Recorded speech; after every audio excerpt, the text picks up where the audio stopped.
Hello, I'm Joshua, and welcome back to Katawa Shoujo.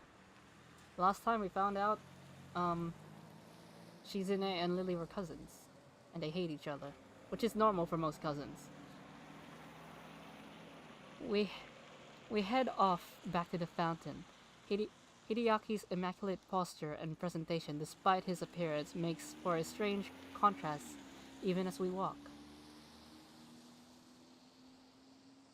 Lily and Akira stand there waiting for us, their faces hard to read. Hey, you ready to go, Shorty? Hideaki's mood seems to improve as he rejoins her. See ya, Lily. Hisao. Tell Hanako I said happy birthday. We will. Bye. Goodbye, Akira. And with that, the two disappear into the faranzas of the afternoon city's crowd. Turning to Lily, I notice she's carrying a small bag. It's now that I realize why her disposition felt different from before. But Lily's typically the type to wear her emotions on her sleeve. Her expression and tone are clouded and difficult to read. It's more than a little off-putting, but given the effort she's making to hide her emotions, I doubt she wants to be cornered on why she's feeling this way. Already bought Hanako a present? Yes, ready. Yeah. Also, I tried something new with the mic. This one is like automatic, so you won't really be hearing the buzzing anymore. The sacrifice is that it consumes more CPU power. We'll see how it goes in future streams. This is not a good stream to test it out on because this is a dating sim, so there's not much activity going on. Shall we head back to the bus stop then? Okay, there should be a bus back to Yamaku pretty soon. And with that, we begin to walk. It feels strange compared to before. Lily's hand on my forearm feels unusually tense, and the whole atmosphere is extraordinarily awkward. The silence continues for a long while. I really don't like seeing her like this. Hanako's birthday party is going to have to be held earlier. Is the 4th going to be alright for you? I have no other possible obligations anyway, so I reflexively nod. Only afterwards do I remember that doing so is pointless, and quickly answer so by speak. She tries to collect herself, a task that looks almost pitiable in how it is to see how distant her her thoughts are. Sorry, Isao. You said the bus would be coming soon, right? That's right. But now that she says that, I have an idea. Actually, do you have anything to do later today? Wait, I'm just fixing myself up. I don't believe so. Why do you ask? This is the point where I'd normally take your head and rush you somewhere, but even without that, you'll have to trust me, okay? I take her head and gently lead her on, her distant face replaced by one of mild surprise and curiosity. As the waitress sets the cup of tea and cup of coffee that I'd order onto the table, I thank her before she takes her leave. Truth be told, I really lucked out in finding this cafe. I didn't really know where I was going. Rather, I was just looking for any cafe that looked relatively nice. Having managed to recover a little, Lily tentatively sips at her cup as I take a long gulp of the coffee in front of me. Oh damn, it's his. Not yet. Hello, Spiraled. How are you? As I hoped, her face lights up as she realizes what flavor it is. Ah, this is wonderful. Hisao, how did you know that this was... I asked for French vanilla black tea, hedging my bets that it would be her favorite flavor, or at least one she liked.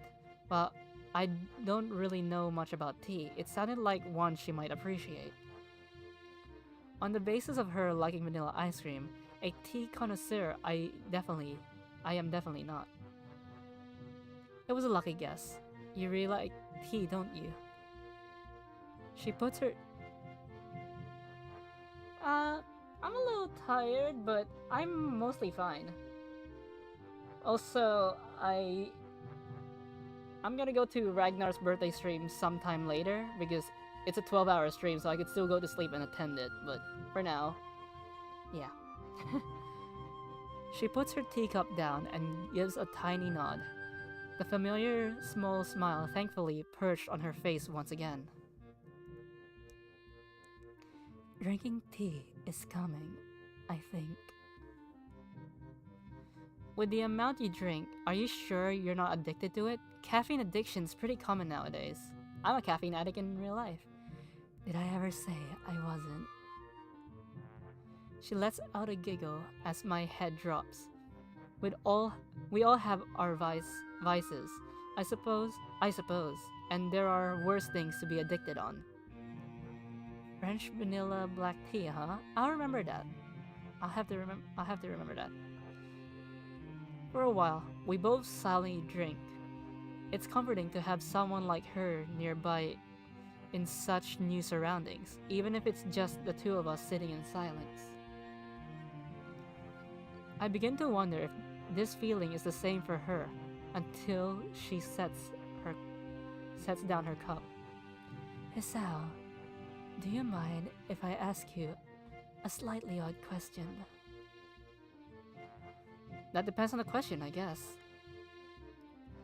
I was wondering what your favorite color was. Everyone has one after all. I almost replied before realizing that the seemingly mundane question is actually quite strange. My favorite color, but... She gives a pouting look, wanting me to answer anyway. While the answer seems unavoidably wasted on her, there isn't any harm in giving it. I've always had a thing for green. I'd say that's my favorite. My favorite color is blue. And sometimes a little bit of purple. Black is the tone, so black's my favorite tone. Green, is it? What things do you think of when contemplating that color? I suppose grass fields and trees in summer. The army as well, with camouflage. Men always seem to like the military. But... wait, sorry. But that sounds like a nice color. A very nice color. She nods her head a little, as if approving of the choice. Considering how foreign the concept of color is to her mind, labeling it by association seems reasonable enough. If everyone has a favorite color, then what's yours? Why, I'm told that's the color of snow and of ice cream. Depends on the ice cream flavor. You're no better than me. If you only like that color because of a favorite food, I guess white is nice too though. And speaking of colors, it'd be getting dark soon. Let me help you up. Lilly offers her hand, which I take in mine, and help lever her up from her seat at the table. Its softness compared to mine takes me off guard, as I'm not really used to such casual contact. It doesn't seem to bother her at all though. Well, it seems obvious why. It feels like just one more ladylike aspect to her. As her hand moves to her pocket, I quickly cut her off. Cut her off? Yeah. Don't worry, I'll pay for this. Ah, oh, thank you, Isao. She gives an earnest smile at the gesture, a reward much greater than that of her words. By the time we step off the bus, it's well and truly dark. We make our way up the hill in silence, both of us behaving a little awkwardly, probably because of today's events.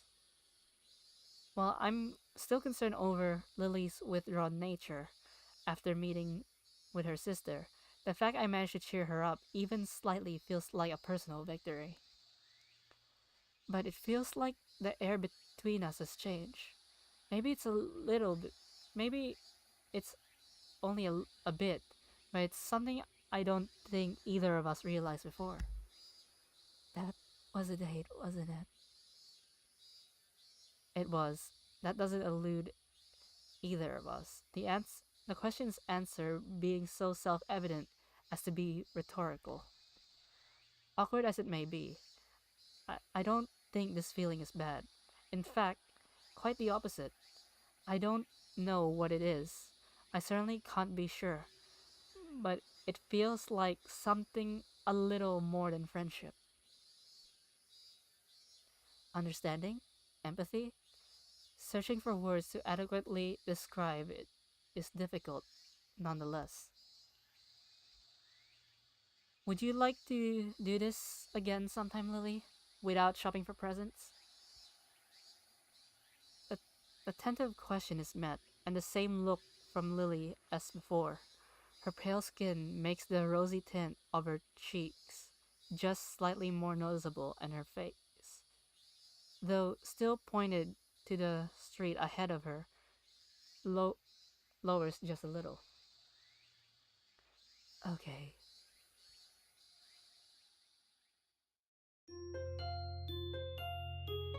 Katawa Shoujo.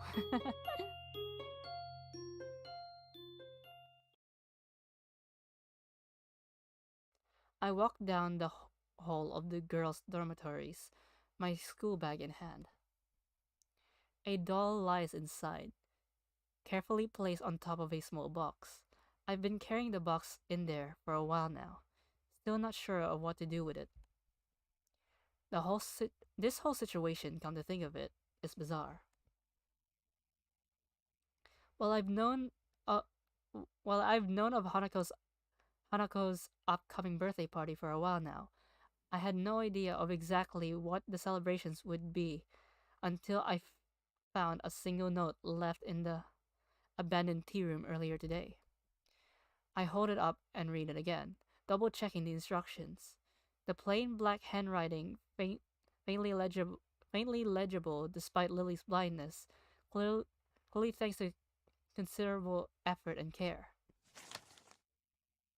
Should I read this in Lily's voice? Because it's her writing. I'll read it in Lily's voice. Hisao will be holding a party at my place. Please come at 6 o'clock to room 225 in the girls' dormitory. Sorry for notifying you this way, but I have class representative duties. Lily Sato. Not reassured, I continue walking down the hallway until I reach Lily's dormitory room. I hesitate for a second, but eventually give 3 sharp taps on the door. A brief and muffled exchange of words can be heard from the other side. Listening closer, I could just pick out Hanako and Lily's voices. As they finish, Lily calls out, "Might that be Hisao?" "Yep, I got the note you left for me."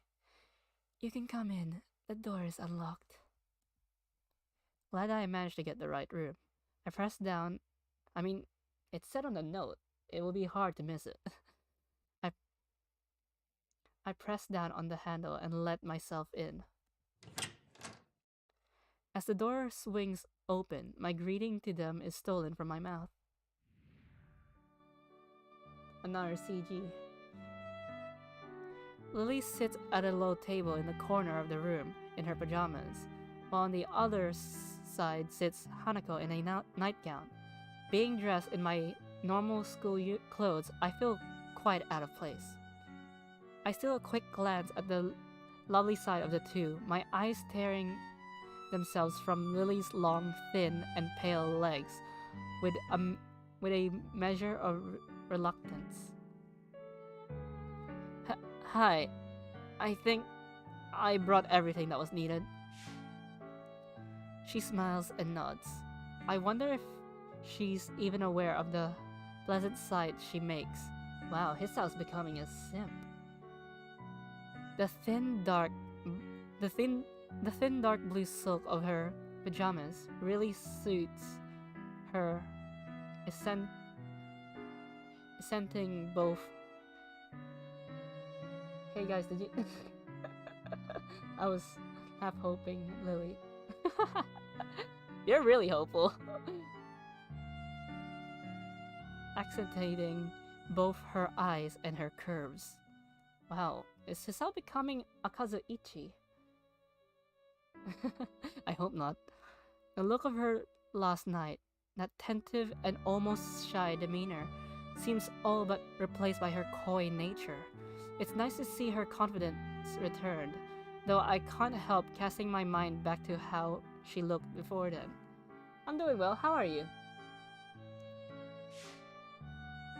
I look to Hanako, who nervously sits opposite her in her nightgown. It isn't a surprise that she'd wear something so conservative, though it definitely looks cute. Hi, Hanako, happy birthday. Thank you. They did talk about thighs earlier. Also, we're celebrating Hanako's birthday, which is a funny fact because right now is Ragnar's birthday, and I think he's streaming right now. She's unusually skittish, despite the fact that she's warmed up to me considerably over the weeks we've come to know each other. This is a pretty unusual situation, I guess. Feel free to take a seat. Feel free to take a seat, Hisao. I'll pour you two some tea. Sure thing. Lily takes the steaming red teapot from the side of the table and gently pours its contents into our teacups as I take a seat beside them, setting my bag against the nearby wall. With my senses returned and hormones somewhat calmer, hormones, I realize that this is the first time I've ever been in Lily's room. The first thing I notice is the ambient smell, just slightly different from that in mine. Probably faint perfume or nail polish. It could be anything of a girl's, really. I mean, that's stereotyping, but this was back in that day. Nowadays, girls are allowed to be kind of more boyish. Another is the plain nature of the room. Visually, beige walls, a smart yet unadorned cabinet, the lack of posters or wall hangings. It's a singularly utilitarian, something I should have anticipated given her blindness. Well, I moved apartments for 2 days and then I can finally go home because I'm done with exams. Congratulations, you made it! The only thing that really seems out of the ordinary is the several piles of books sitting on the floor, each reaching from roughly knee-high to waist-height. Some of them have printed titles, others are entirely blank except for dots for braille. MC be like, is that seat taken, Lily? And Lily goes, that's my lap.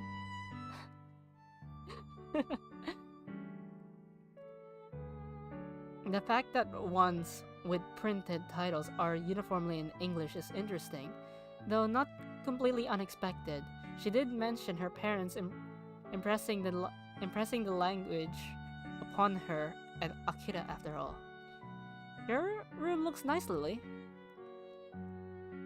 I hear a call of thanks from beside my shoulder. Looking back to Hanako, her gaze is fixed on her lap, and her hands are nervously clutching her gown. It's now that I notice why. With these clothes on, the extent of her scarring is far more visible, reaching down her neck and out to cover her right shoulder. Yeah, luckily I only busted 3 exams. How much exams do you have in total? You don't have to answer that. Considering this is a party for her, she doesn't really look like she's enjoying the experience now that I'm here. Hey, Hanako, is that seat taken? So how old are you turning? 18? Her look of surprise, not at all helped by her total lack of skill at hiding her feelings, shows that she was trying to mentally tune me out. This is really quite awkward. Yes.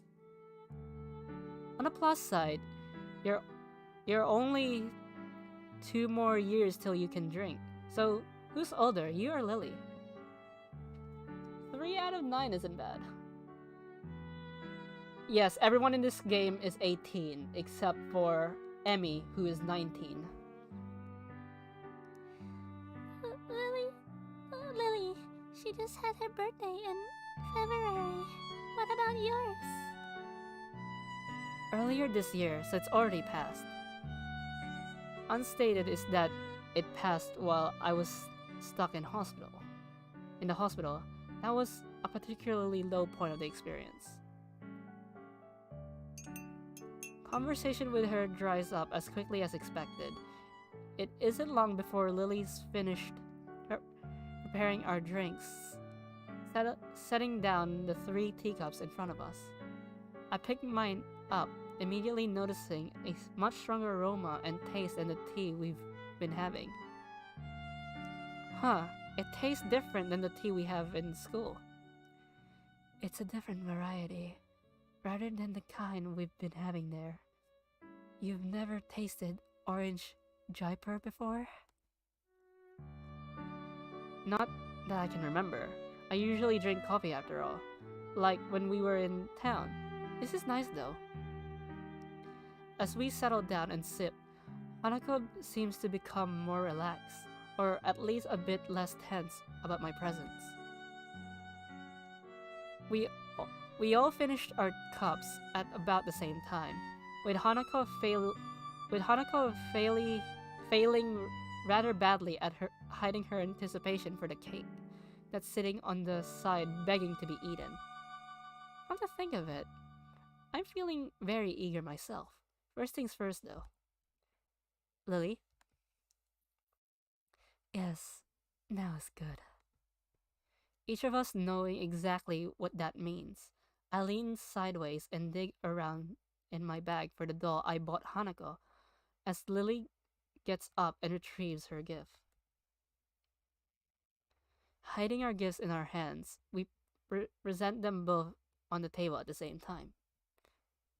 Happy birthday. I chose Lily's voice because I don't have dual voice. I mean, I could turn on thing. Also, since you guys are here now, how's my sound quality? Like my mic quality? Because I put in automatic noise suppression, and when I did testing, it sounded good. But the problem is it uses more of my CPU.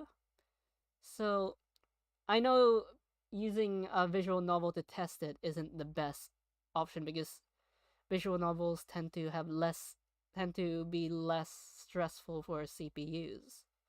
We'll see in the later upcoming days. Lily silently sits looking at them for seconds on end, out of sheer surprise. My little wooden doll, replete with Victorian-era dress and little hat, lies next to a light brown and fluffy stuffed bear from Lily. She clutches at her gown as she moves to speak, not taking her eyes off the modest presents. Thank you, Lily and Hissel.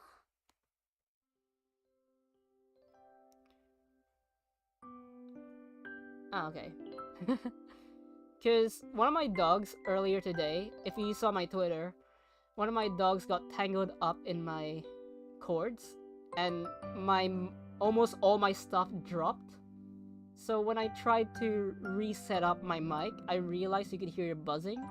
The mic isn't broken because I put noise suppression and there were differences. And because I couldn't get the old setting back, I just decided to go automatic because I was lazy. Her voice begins to crack as Lily reaches forward, wrapping her in a soft embrace. The sight of Hanako holding Lily so tightly is heartwarming, so much so that I couldn't wipe the smile off my face even if I wanted to. As Lily gently rests her face on Hanako's head, she speaks so quietly and softly that I can barely hear. No, it was his sister. She was even panicking, like she was crying and she was trying to run away until I untangled her. Happy birthday, Hanako. Happy birthday. Hanako gives a small nod, holding onto Lily for a time before breaking off and wiping an eye. I guess that for Hanako, simply having anyone to be there and love her would be special. The fact that Lily and I can now share that role for her is something I think I will always be grateful for. Hanako gently takes the doll and teddy bear, holding them both to her chest as she warmly smiles. For a long time, all three of us simply sit in silence. The silence is not broken until Lily's soft voice beckons.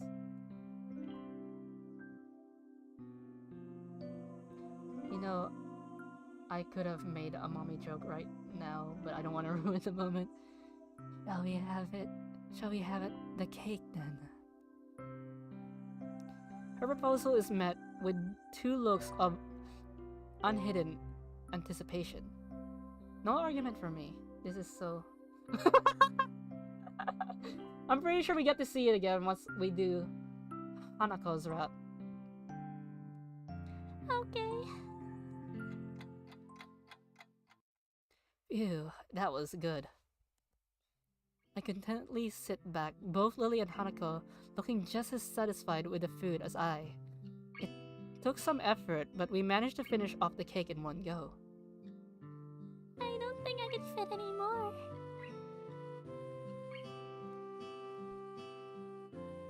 I think next time I'll buy a smaller cake. Hanako and I gave a chuckle, but I can't help noticing that coming this time next year, we'll have graduated from Yamaku. The fact is somewhat depressing, since I finally feel as if my life is starting to get back into some kind of order. Idly looking around Lily's neat and orderly room, her books catch my eye once again. This might be a little impetuous, but my curiosity gets the better of me. Besides, I don't think she'll mind in any case. Hey Lily, do you mind if I take a look at one of your books? You're quite welcome to, Hisao.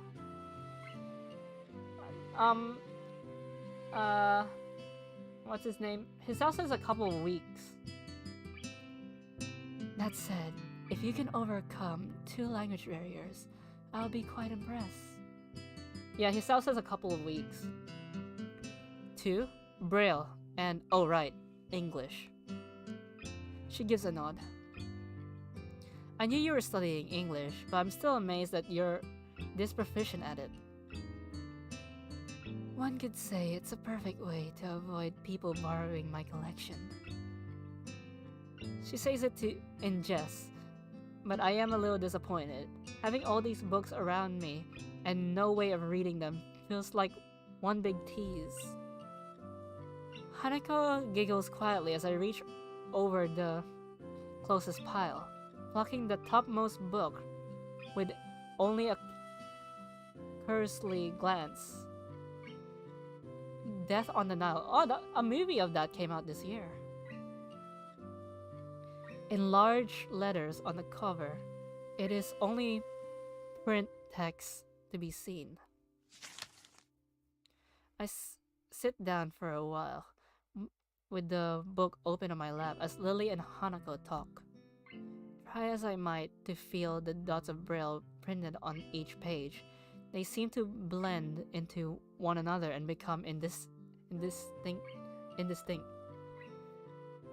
I thought this would be a lot easier than it actually is.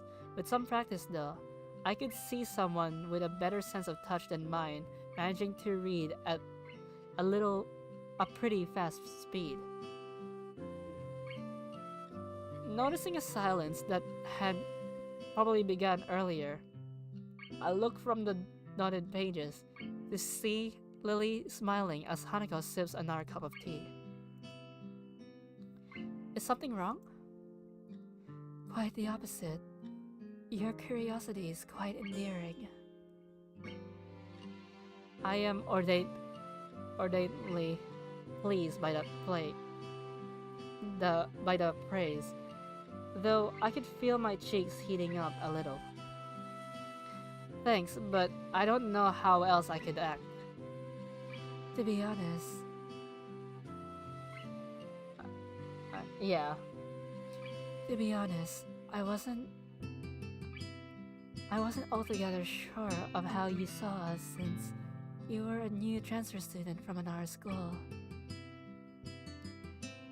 If you'd pitied us, I would have been quite offended. There's a certain edge to Lily's voice, one that I'd quite possibly place as pride. Glancing over to Hanako, she seems even more subdued than usual, looking towards Lily rather than me. I wouldn't worry about that. Considering the position I've found myself in, I'm perhaps the last person that should be dispensing pity on others. My parents' first reaction with me after my heart attack, I wouldn't want anyone to see that kind of face. I catch myself from going any further, but not soon enough. Both girls seem to be put off, Lily especially. I'm sorry. I shouldn't have gone that far.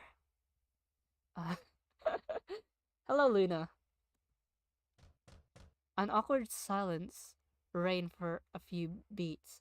Thankfully ended as Lily's head perks up in a gesture I've come to easily recognize. Hear something? We heard it too, Hisao. Are you deaf? The door. Everyone looks towards it, trusting in Lily's senses. True enough, the door handle shudders and turns, a flash of yellow and black slipping through.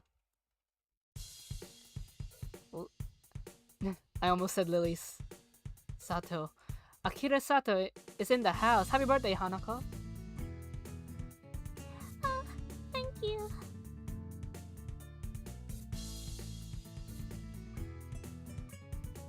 Akira takes a seat at the table as she plops her tall bag inside.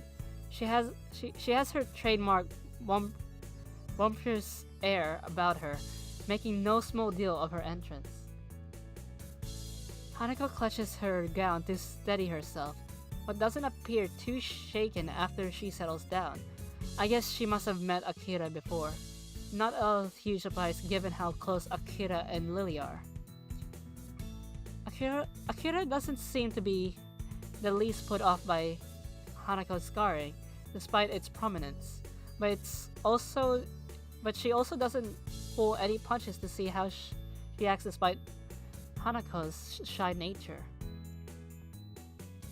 I thought you said you'd have to work, Akira. Did you manage to get off for a while? Kind of. I feel bad about ditching you guys doing overtime, so I gotta get back soon. But I felt bad not coming to your cute little Hanako's birthday too, so for now I'm here. She grins wildly at Hanako, who flowers into a full blush as she pins her eyes towards her lap. Her mouth seems to widen and retract over and over, as if she was trying to suppress a smile out of embarrassment. It's a little strange how her reaction seems to be more immediate and forceful than when she's embarrassed by the way she looks. You don't any cake.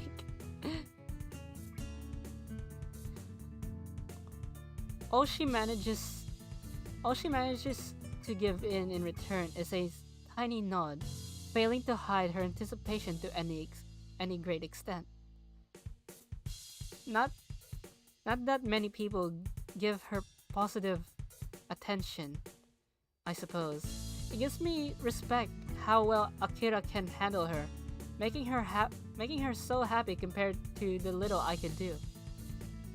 Now then, before I go, she reaches the bag beside her and grandly displays its contents.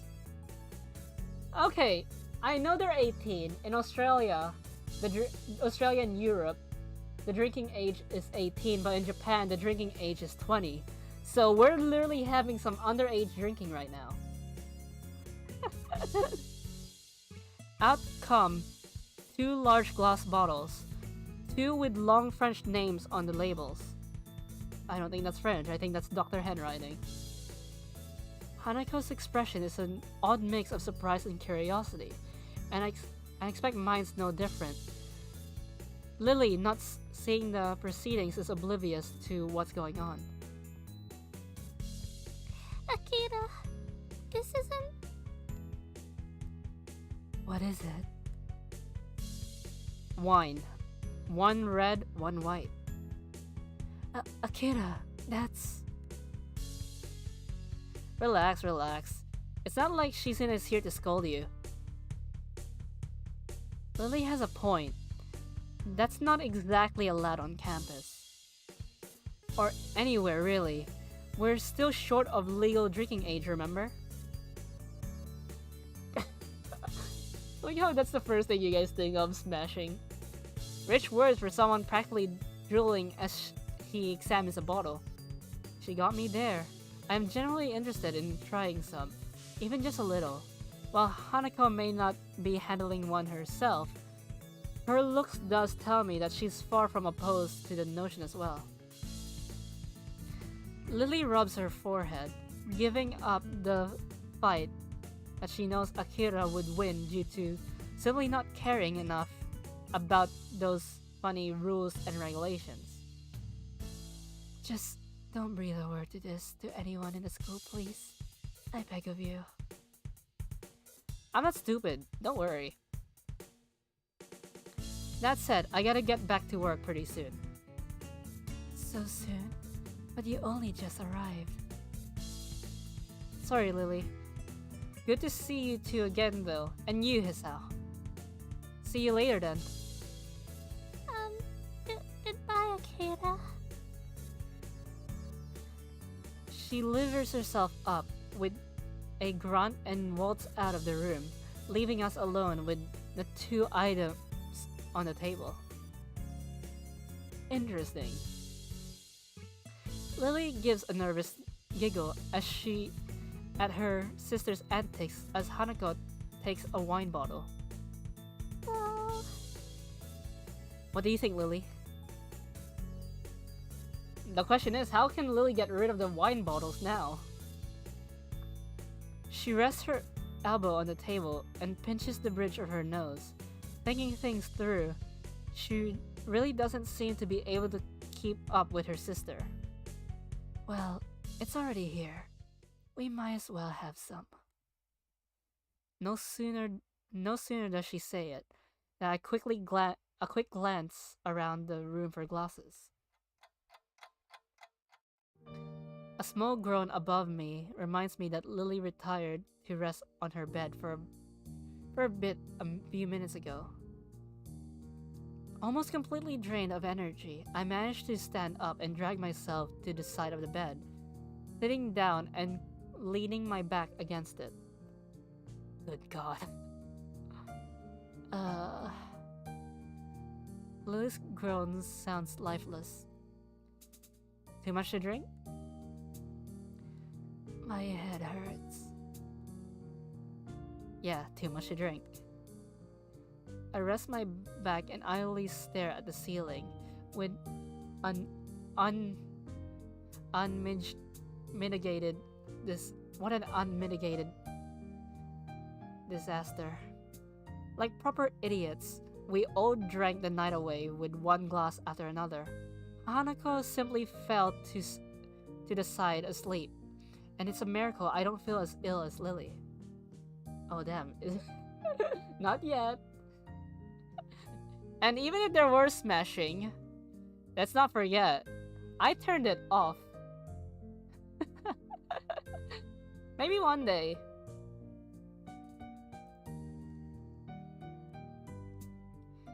Hey, Hisao. Sorry about today.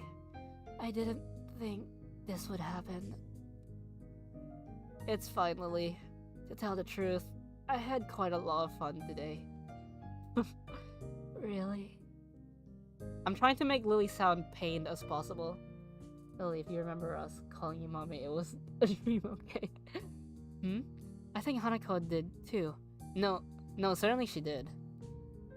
There's a short silence before another groan resounds from the supine Lily. You okay? Agony. Are you okay, Luna? As you said, I just drank too much. What's the time? The time? It's... I quickly look at my wristwatch. Its numerals barely legible in the gloom. About midnight. Curfew's in effect then. Yeah, I guess as much. We'll have to sleep here for tonight. As soon as I say that, I hear the sheets moving as Lily starts to sit up. Hanako. Oh no, go back to sleep. Don't try to get up. Hisao, I have to. Wrongly, it has to be this way. You're in worse shape than me by any stretch. Go get some rest. But what about... I'll grab some spare blankets and put them over her, don't worry. As I give a deep yawn and stand to retrieve them, I hear her lie back down with a soft thud. Thank you, Hisao. No problem, it's the least I can do. You look outright wasted. I'm not wasted, just a little bit tired. She starts pouting, a slight slur beginning to distort her words as the alcohol takes hold of her again. I grab a couple of blankets rolled up at the end of her bed. Quietly walking over to Hanako, I carefully lay the blankets over her peacefully sleeping figure, making sure not to wake her up. Remember, Lily, we definitely did not call you mom. You're starting to sound like Ragnar. Speaking of Ragnar, I'm gonna put a link to his Twitch after my streams ended. The thick smell of alcohol coming from her breath makes me doubt she'd wake up no matter what I did, though. I stand and take one last measure of the room. 2 girls, both very drunk, and 1 guy sleeping overnight with them in the female student's dorm. What a scandal that'd be if it broke out. As I move to sit back down at the side of the bed, I steal one last glance at Lily. Her sprawling, disheveled figure lies resting peacefully, slightly turned to the side. I crouch down to get a better look. Still no smash? Her white, pale skin blends in with the white pillow of the bed. They really like mentioning how pale she is. A look of slumber-born peacefulness on her face. Usually she seems so confident and forward, always there and caring for Hanako. Now, now though, she seems painfully delicate. I think back to Hanako's presence. I thought it's a nice occasion for her, but I hardly expected it to be so moving. One birthday after another, year after year. Just she and Lilly all alone. I guess it wasn't just the presents she liked. Resigning myself to an uncomfortable sleep, I sit down at the table at the side of the bed once more, again, and rest my tired arms beside me. Hey, Isao. Lily's voice is so quiet I can barely hear it. She must be on the verge of sleep. Yeah? Thank you. Thank you for what? For being here. That's okay. As I hear a deep breath, it's obvious Lily's gone to sleep. After closing my eyes, it doesn't take long for slumber to take me as well.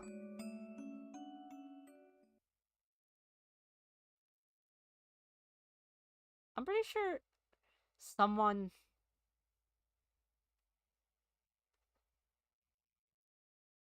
Is so anemia so fun... Is anemia so funny to you, huh? Isao. I'm assuming this is Lily. Isao, are you... The soft, barely audible voice lingering in my ears slowly wakes me. I wish I could be awoken like this more often. With a mumble, I slowly open my... Ah! Whoa. Taken by surprise at the face hovering curiously mere millimeters of mine, I make our heads collide with a harsh thud. The impact of our foreheads caused both of us to fall backwards and yelp in pain. Lily sounded more like a squeak toy than a person. Akira knew what she was doing. Ow, ow, ow. I slowly rub my forehead, with one hand supporting myself with the other. Lily lies a few feet ahead, doing just the same, her face obviously pained. Sorry, your face was kinda close. I reacted on reflex. You okay? My head. It seems she's not actually okay, come to think of it. I doubt that the impact alone is what caused her head so much pain. Hangover? You drank a fair bit last night. She silently nods in confirmation as I lever myself up. I offer a hand to her and help her back onto her feet. Glancing behind her, I find that Hanako is still fast asleep. It's not fair. I only drank as much as you did. That's very different from what I remember, and anyway, girls have a lower tolerance than men. I thought it was the opposite. Thighs. That doesn't help. Fine, I'll get you a glass of water. Just be careful not to trip over Hanako. I rub the sleep out of my eyes, or at least some of it. As I walk to the counter, tending to someone with hangover isn't the way I like to spend a morning. I've taken care of a lot of people with hangovers. Only a few seconds for the glass to fill, the clear water reflecting the silver of light that makes it through the thin curtains. It looks like Lily's taken a seat on the side of the bed. I walk over to her while taking care to step over the peacefully sleeping Hanako and place the glass onto her outstretched hands. Hello there. General Ray. You are a bold one. Thank you. No problem. I take a seat next to her, the soft bed having a surprisingly amount of give. She drinks slowly and methodically. A slow, a a long silence passes with only Hanako's breathing to be heard. With with some measure of guilt, I look at Lily's face and attempt to read her expression. Her brow is furrowed, and she looks to be lost in thoughts all alone. For a moment, I hesitate, but eventually place a hand on her shoulder in an attempt to reassure her. I did expect her to flinch rather noticeably at that, though.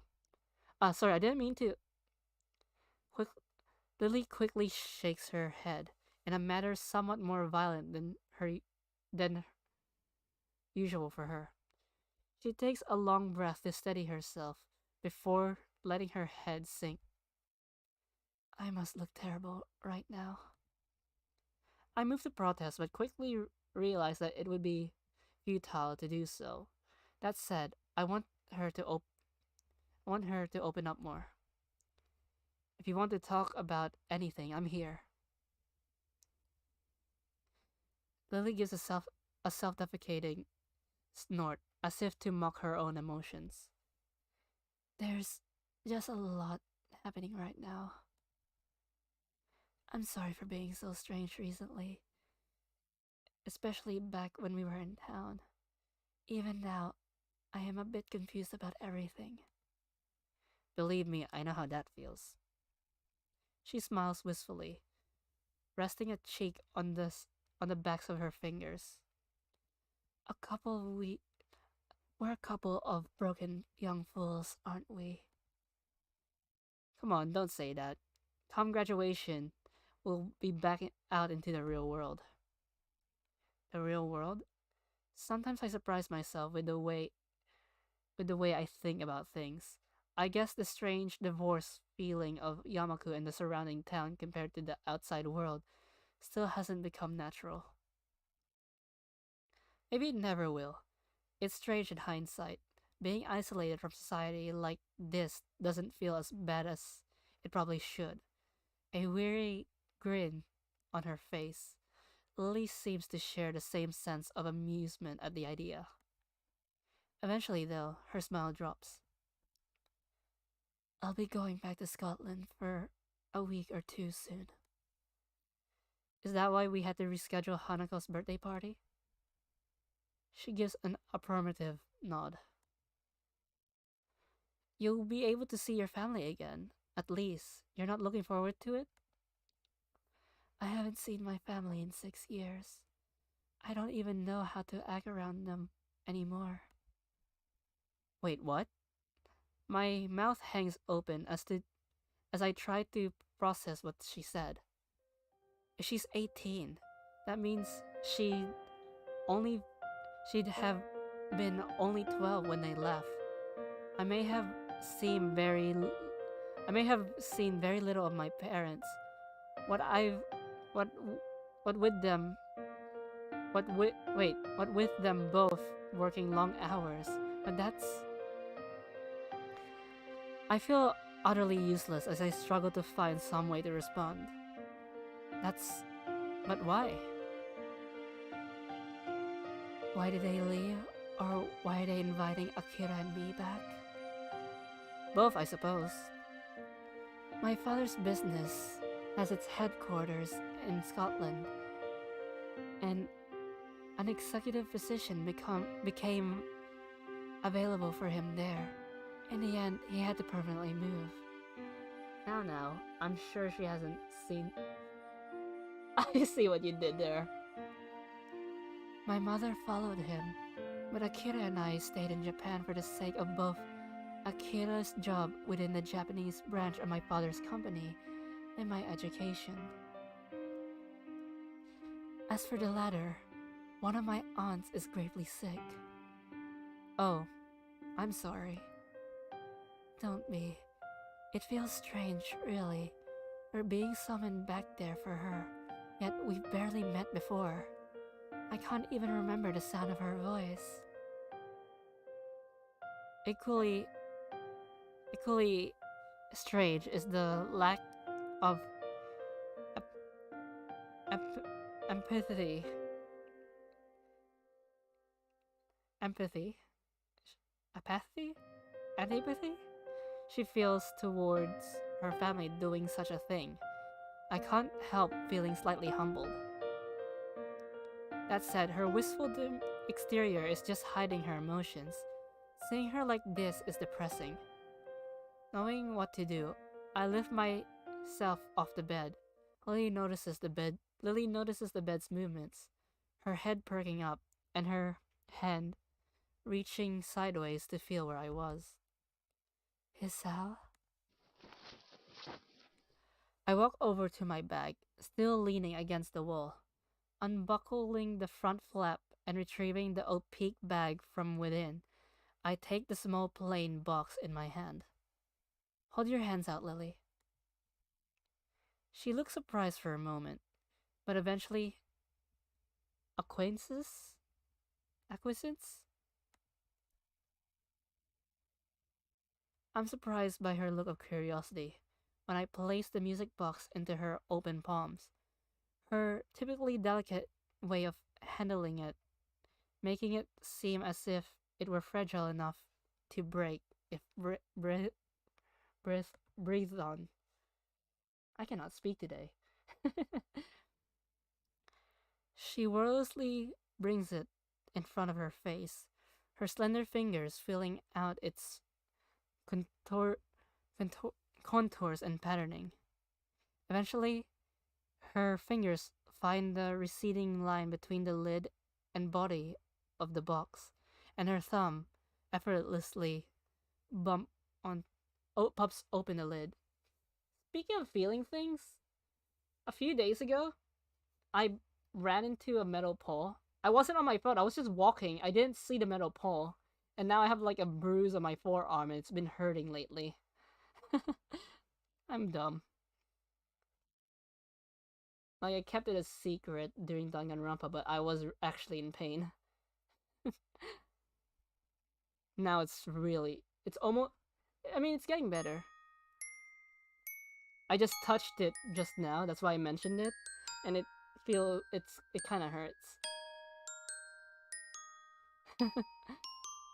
Metal Gear pole.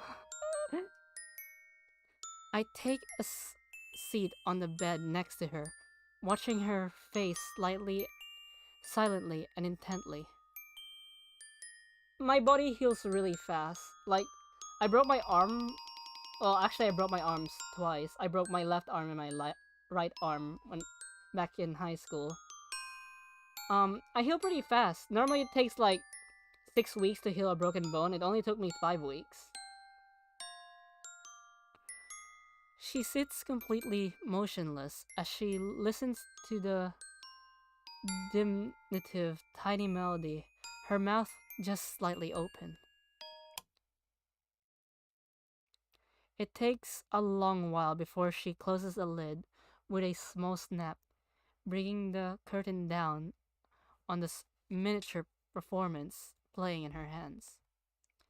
The smile on her face, gentle and wistful, shows that I made the right decision. Think of it as a going away present for your trip to Scotland. I will. A restless shuffling can be heard from the floor in front of us, the sound having woken Hanako. She climbs out of the blankets I put over her, looking befuddled and wiping the sleep from her eyes. I see you're finally up. Huh? What?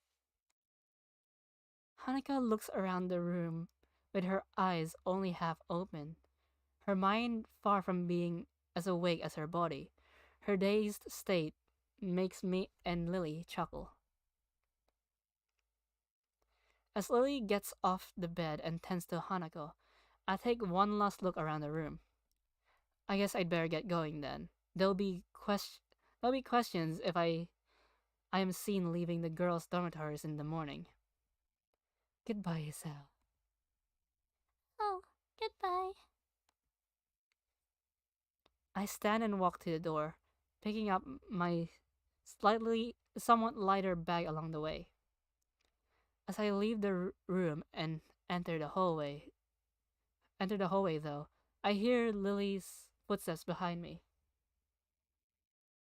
I ain't gonna talk about my injuries because some are weird, so now I'm just gonna be silent for a long while. Hey, I broke both my arms. Well, one was in high school, the other one was in primary school. And they were only like a year away from each other when I broke them. When I broke my left arm first. I had to get surgery done on it. So when I broke my right arm the year after, I was like, not again. Then I just fainted. The first time I broke my arm, I was like grunting in pain and crying, like, oh, it's so painful, ow, ow, ow. But when I broke my right arm, I was just, not again. Then I just fainted.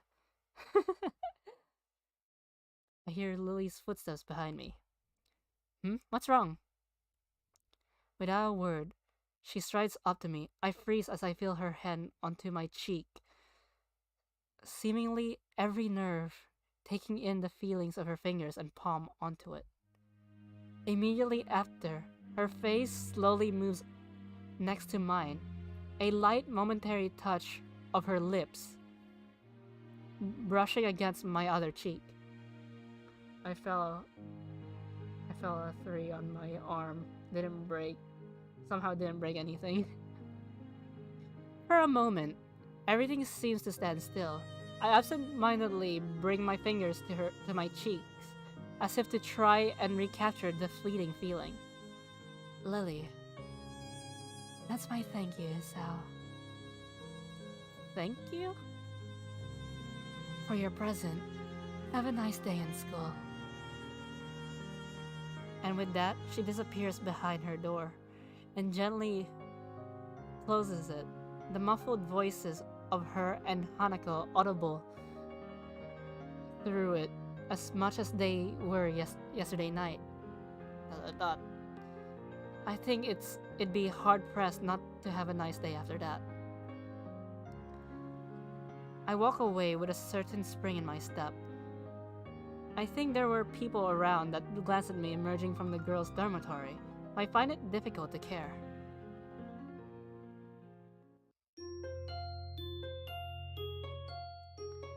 Katawa Shoujo. I'm hungry again. There's some goldfish in my kitchen, so I might grab that after stream. I'm not as hungry as I was the last time we streamed Katawa Shoujo. Hee-chan. Go away. Hee-chan. Go away. Come on, Hee-chan. Let me sleep. After 2 nights of not being able to sleep at all, the last thing I want to be is woken when I finally managed to. It may be the last period of class with a textbook as my pillow, but I'll take whatever sleep I can get by this point. Those were a lot of words for basically say no smash. See, Hee-chan, even Shi-chan wants you to get up. I don't care what Shizune wants. Leave me alone. Gee, Hee-chan, I'll just have to wake you up. I'll just have to wait. Wait, Misha's going to... You. This is bad. I'm up! You don't have to... I feel my face flowering into a scarlet red blush. The students still in class are sitting bolt upright and staring at the shouting fool who was sleeping just moments before. Damn it. I let my head smack down on the table with a noticeable thud. Wahahahahaha. Misha's trademark uncontrollable laugh reverberates through the classroom. As I turn my mournful eyes to the bespectacled Shizune beside her, she carefully adjusts her glasses, desperately trying to maintain a look of serious disapproval. Narrowing her eyes, I could see the badly hidden grin spreading across her face. It too, Shizune? Shizune looks away quickly as she crosses her arms tightly, barely on the edge of her control. Wahahahahaha. Misha's laughter doubles in volume as she glances at Shizune. All I can do is drag my hand down my face in resignation. You too? Who is it who was it that fell asleep? Wait. Who was the one who slept in class, Hee-chan? Yeah, it was me. Poor Hee-chan was having a fit trying to wake you up. Weren't you? I move my eyes back to the standoffish Shizune, who, with a single huff of confirmation, returns to looking away with her arms crossed. Why is Shizune trying to wake me up? Hee-chan wanted to give you the handouts the substitute teacher gave out a while Hee-chan was sleeping. Handouts? I suddenly find 2 sheets of paper thrust down in front of my face. Following the hand holding them, I see the still pounding figure looking down at me with a distinct skull. I guess I really am in the wrong here. Sorry about that. No dice, her irritated face still holds. I clasp my fingers together and flick my head downwards in apology. Very, very sorry. Shizune was trying to wake you up from your nice dream about having a drunk party with Lilly and Hanako. She huffs and simply drops the paper on the desk. Damn. I look over to see Shizune and Misha's signing frantically to each other. A look of frustration on Shizune's face. Oh no, my second screen. Chotto matte. Snap back to reality. Wait, it's not responding. What's going on? Oh, there. Exclamation point. Wait, let me just fix up my second screen really quick.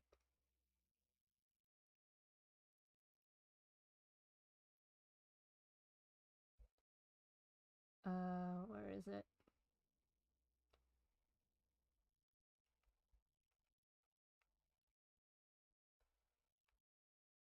Sorry for the silence.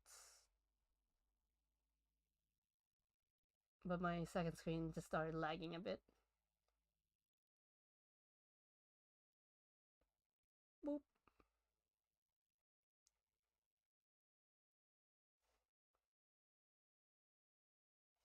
Okay, it should be fine now. I think.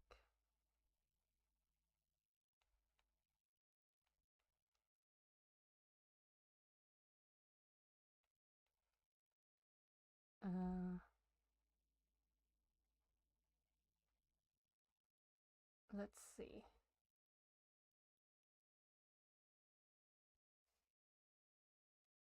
Yep. It should be fine now.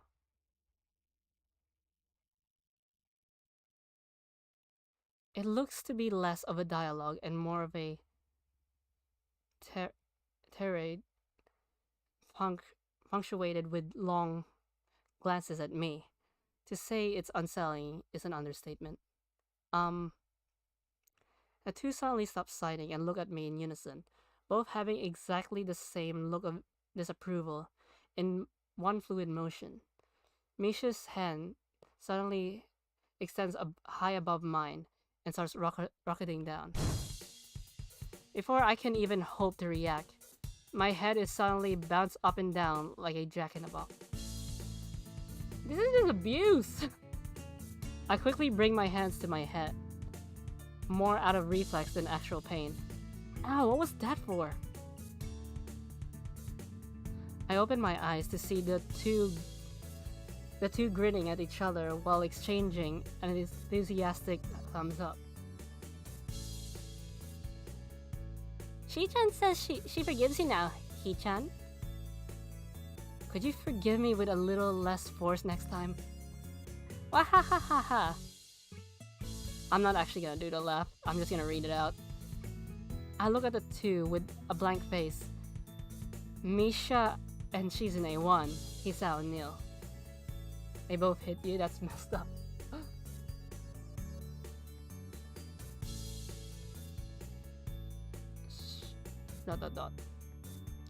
Oh, Shi-chan says... Shi-chan also says that you should check your student mail more often. She produces a bright yellow envelope and hands it over with an extravagant grin.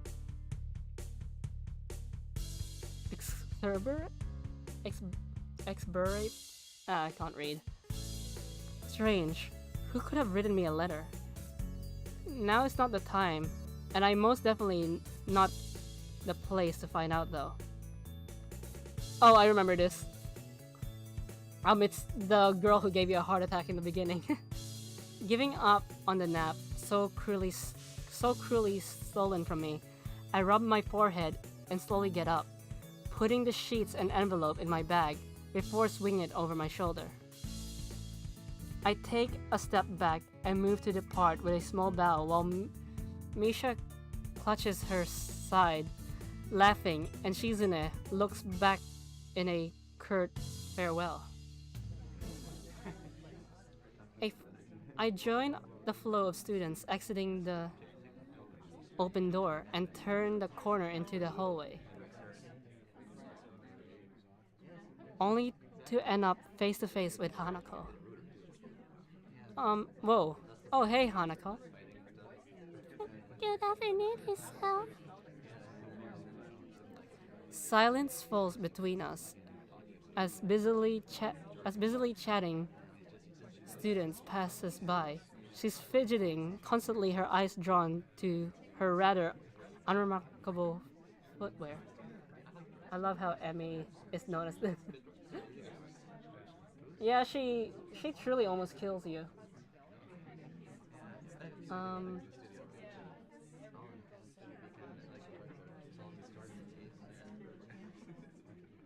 Yeah. I take the bridge of my nose in my fingers while I blink my eyes heavily in an attempt to make things seem clearer. I'm barely staying awake as it is. Hanako, you want to say something? What is it? I wanted to give you this.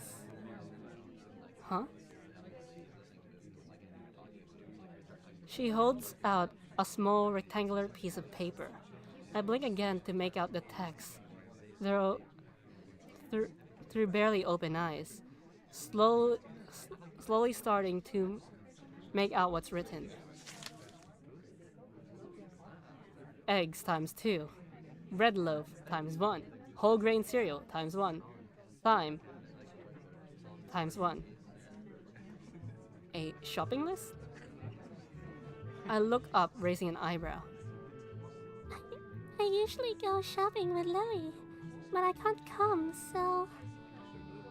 You want me to run errands for you? It's okay if you don't want to. I just thought that maybe,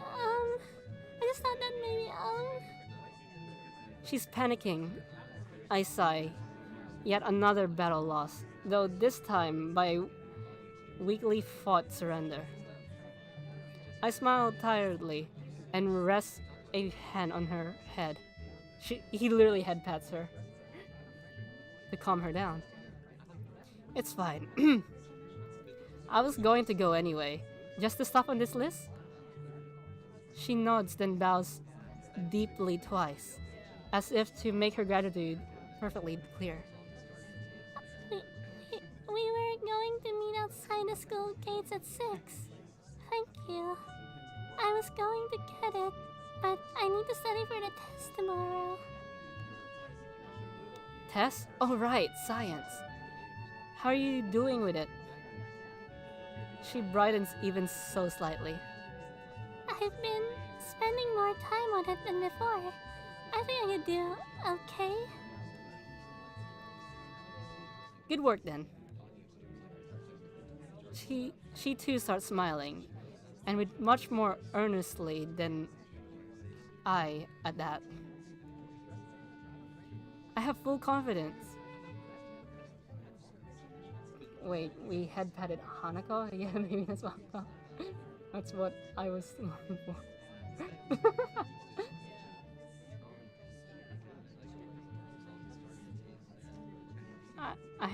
Wait, I have full confidence that I can do fine in it without any extra study, but the fact that she's been putting in effort instead of just reading in the library is hardening. Hanako pat. I'll grab your stuff and take it to your dorm in the evening. See ya. With a small wave, we part ways. I'll do my homework before meeting Lily. I should be able to take off of it. I should be able to take care of it in time. Wrangling with a particularly complicated math problem has caused me to be a little bit late for my meeting with Lily. But where's the Lily Ara Ara? Soon, but first I need to take off something.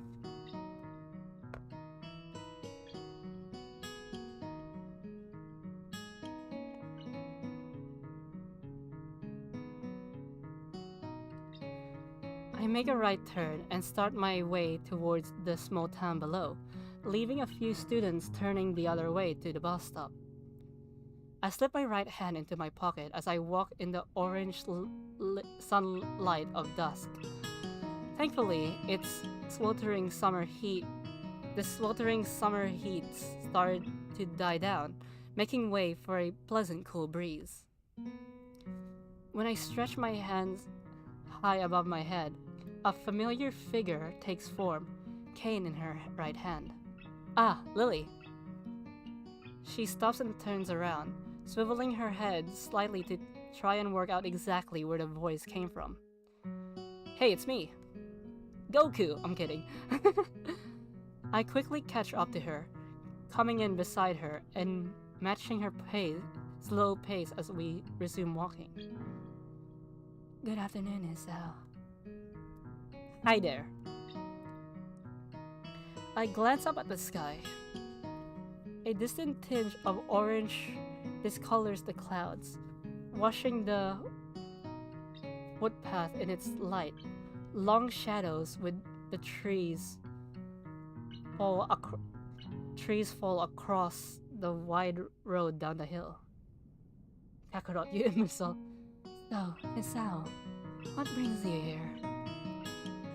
Just going to town to grab some groceries. Hanako sent me. Hanako sent you? Yeah, said she needed to study for a test tomorrow. I was going to come down anyway, so I'll just buy her stuff as well. Unspoken is that Lily really could use some help to get food, but it's an obvious fact that neither of us needs to state. It's good to hear she's studying for it. I thought the same thing when she asked me to come with you. We continue walking down the street, the familiar sound of her cane echoing through the air as we go, except for the occasional passing car and leaves whispering in the branches. There's a blissful silence. Thank God I could finally relax for the first time today. I glance over at Lily. The personal smile of hers never seems to lack the air of relaxed confidence. I guess the same could be said of her personality too. So, apparently to get the good route for both Lily and Hanako, there will be a conversation that I need to speak to Kenji. You know what, on second thought, I'm gonna quickly grab my goldfish, so I'll be right back.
Okay, I'm back. I have my goldfish. I don't know why, Katawa Shoujo gets me into a very snacking mood.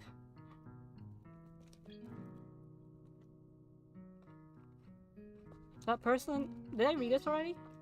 I'll just read it really quick. The porcelain face of her never seems to lack the air of relaxed confidence. I guess the same could be said for her personality too.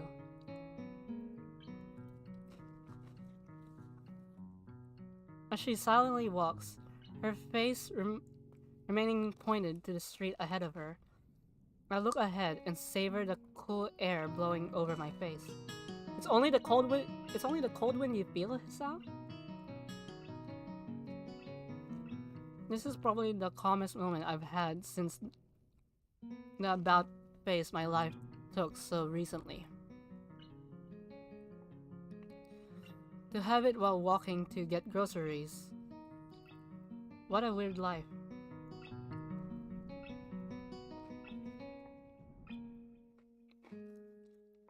I feel the crumpled up note rubbing against my hand in my pocket. I pull it out to check its contents. Let's see, eggs, bread, cereal, thyme, lettuce, shaved ham. The lettuce and ham weren't there.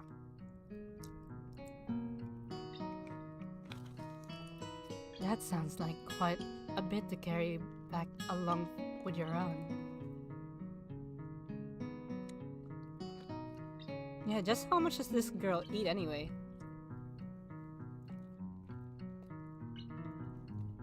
My mind suddenly clicks that yes, there actually is a person beside me. Wait, I mean, she laughs wholeheartedly.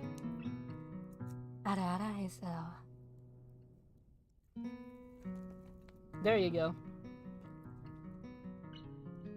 The giggle punctuates her words, though she's making little effort to suppress them.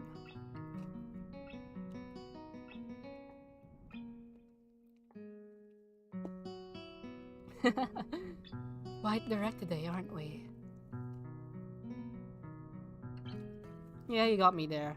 Still, it's quite a bit.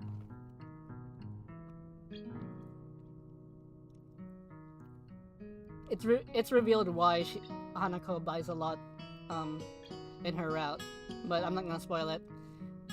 Usually I go shopping with Hanako, so I know what she buys. It's the same thing every week.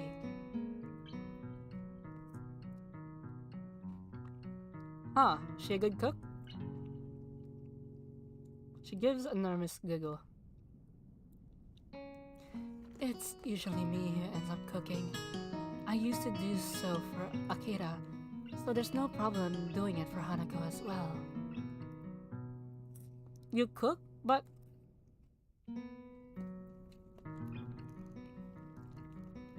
A short hum with an amused lid emanates from beside me.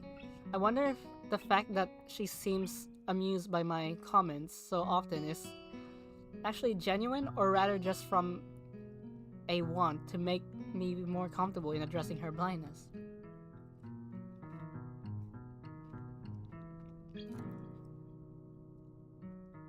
There are ways around it. Some meals are more difficult to cook than others because of being unable to see what I'm doing. But it usually only takes a little more than time. Fingers can double as a very useful measuring tools. For example, I did not read that probably because I'm too busy focusing on my goldfish.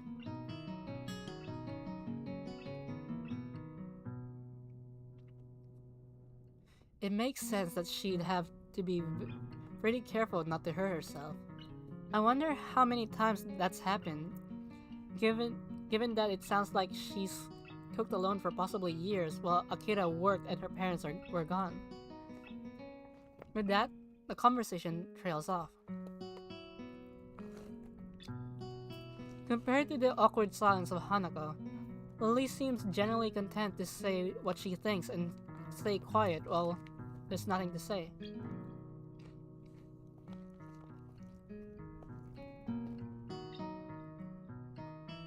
Share the goldfish? I wish I could! A slick road under my feet is bathed in an orange glow. Wow, Hisa really likes talking about the sun. Red sun over paradise. The occasional fallen leaf crunching underfoot as we walk. I let out a deep yawn, my lack of sleep coming back to haunt me. Did you not get much sleep last night? I couldn't sleep at all for the last 2 nights, probably insomnia. Same. Lily's face suddenly becomes worried. It feels like a personal failure every time she gets worried about my well-being, even if it's generally nice to know someone cares. You have insomnia? Aren't you going to see the nurse about it?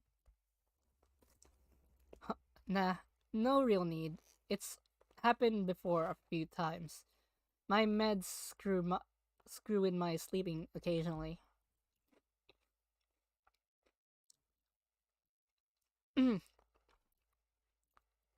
It's kind of hard to do voices when there's a little bit of food in your mouth. I'm sorry. Come on, it's not your fault.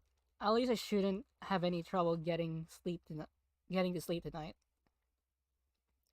You do worry me sometimes. I worry you?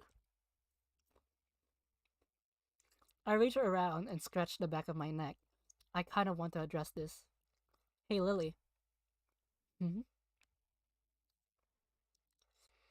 I don't mean to sound weird, but please try to forget about my heart condition. She looks kind of lost. I hardly blame her. I guess I'm trying to get I guess what I'm trying to get at is just don't treat me differently because of it. She bows her head slightly, her white cheeks reddening almost impeccably. The goldfish are denying us from Ara.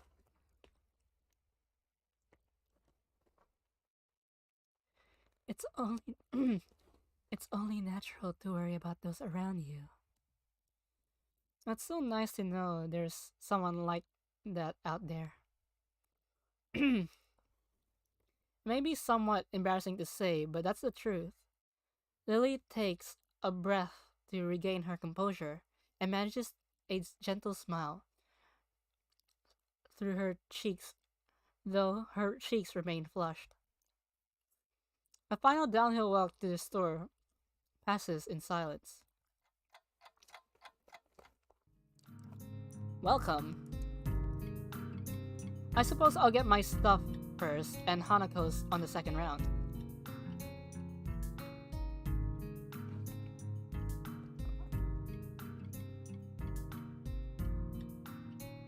I grab two well-worn red baskets from the stack beside the entrance and pass one to Lily. Did Hanako give us money?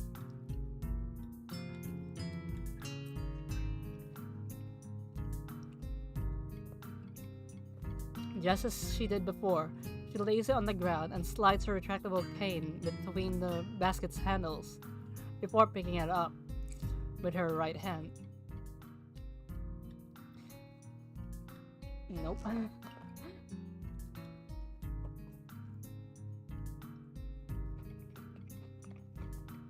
That's a big crunch. When she takes hold of my arm on her own, I'm surprised at just how fast this kind of casual contact became so natural, mostly due to necessity, no doubt. We traded money for a head pet.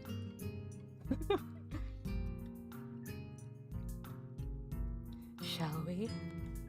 Sure. While we navigate around the store, the odd person occasionally passing us pays us no heed. It's nice compared to the stares and whispers around the city.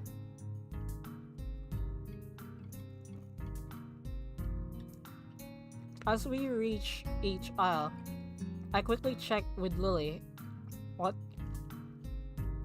she needs to grab along with what I want, putting our items into their respective baskets.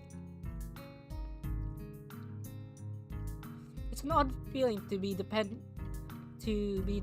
on so much for something so basic as shopping. Hanako would be practically a necessity for her to pick out what she wants after all. Right, I'm pretty much done with both my stuff and Hanako's. You need anything else, Lily? No, this should be everything. Off we go then. Only there's a queue a mile long, considering the store is only large enough to warrant one counter. Seems like it'll take a while. Damn. Lily gives an inquisitive look, unable to see the reason for my complaint. The queue's really long. Looks like we'll have to wait. How strange. Sharing the same mood of resignation, we reluctantly take our place at the end of the line. One person finishes, the line moves up. Another person finishes, the line moves up. That's how queues work, Hisao. By the time we reach the head of the line, I'm so close to dozing off that Lily has to gently pat me on the back to move up. Wait, has to gently pat me on the back for me to move up. Hisao. Sorry.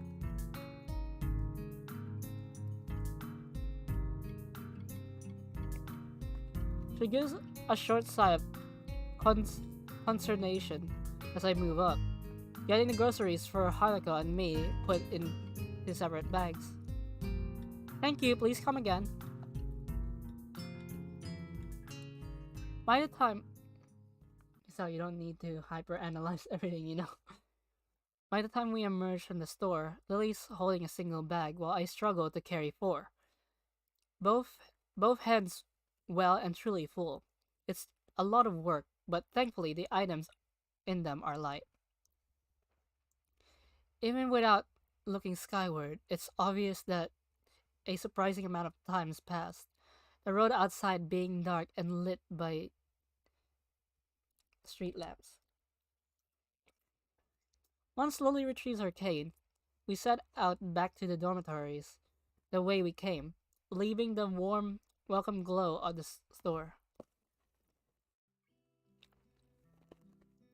Despite the road being empty of cars and full bags abundantly making up for the lack of noise, constantly clanking and squeaking together. Arara, Isao, it's good to find that you're eating well. I'm a growing guy after all. I need to eat all I can. There you go, There you go, another ara-ara. It must be nice being a man. What? Seemingly not noticing or ignoring my surprise at the completely out of left field comment, she continues on without missing a beat. Weight doesn't bother you when you... Weight doesn't really bother you when you eat. When eating, most of the time. I get what you mean. Women tend to worry about stuff like that more than we do, I guess. I have an extremely high metabolism. I can eat as much as I can without gaining weight. My body's weird. Exactly. It makes me somewhat envious, to be honest. Well, it's not like we can outright ignore it. With an affirmative nod, we continue on our walk. Huh, that's right. What is it? Hanako mentioned your birthday was earlier this year. Do anything special for it? She gives a long pause, lost in thought, for a few seconds as she recalls the event. Miss Ao, I'm sorry to disappoint, but at your age, you're not getting any taller, my guy. Not really. It was just Hanako and me having a little party during the night after school. Your birthday's supposed to be a big event, you know. Sounds like a lonely way to celebrate a birthday, just her and Hanako. Oh crap, that's the first skip of this stream.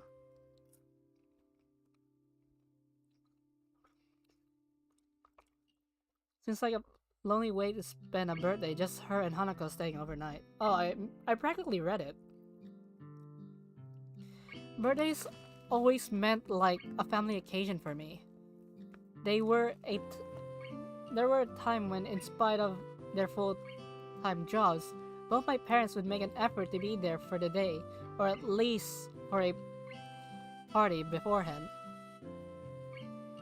I'm not a party person, so I don't really celebrate my birthday that much. It reminds me of how Lilly mentioned she hasn't seen her family in such a long time, and even ended up moving away from Akira's house afterwards. I guess it's the same in situations as mundane as these.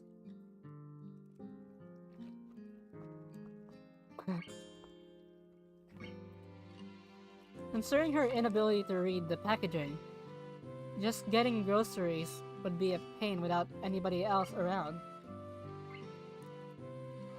The only thing I want in my birthday is food. It doesn't even matter what kind of food it is, as long as it's food. So, I treat my birthday like every day, practically. In the end, she just has Hanako and me, and Akira when she's off from work. Be that it may, she still seems to have more distant friends among the students, not to mention people like Yuko. It seems to be her own choice that there's such a separation between those who are close to her and those who she only socializes with. I kinda relate to that. It humbles me a little to see how much Lilly seems to have her life set up and going just as she wants. Yet Hanako is there for her to celebrate her birthday, and I'm here helping her with shopping. It's a weird kind of symbiosis, I suppose. Are you alright, Hisao? Sorry? You just seem to go very quiet, that's all. Ah, sorry, I was just thinking. Oh? Apparently, tell her the truth. Now I piqued her curiosity. It seems kind of overly personal to talk about it, though. Boop. It was just kind of. I was thinking how you seem to have everything so sorted out, even with Hanako relying on you. I can admit that even I kind of relied on you when I first transferred it. I think it's a good quality to have. I turned to Lily, surveying her reaction. She's forcing herself to look forward and frowning her brow quite a bit. Her face looks a bit awkward, as if she was trying to find just the right words. Lily?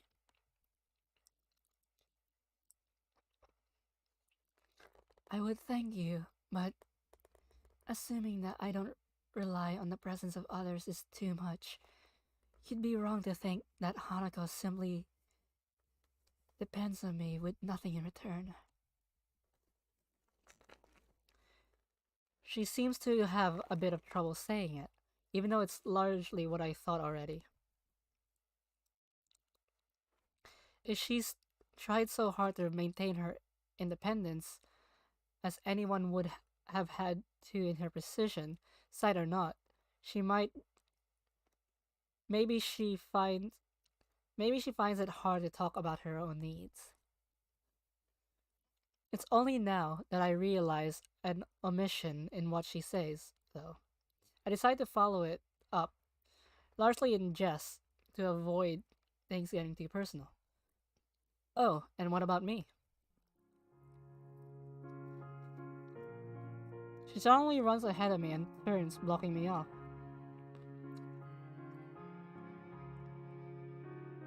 With a smile, she holds her hand behind as she leans forward.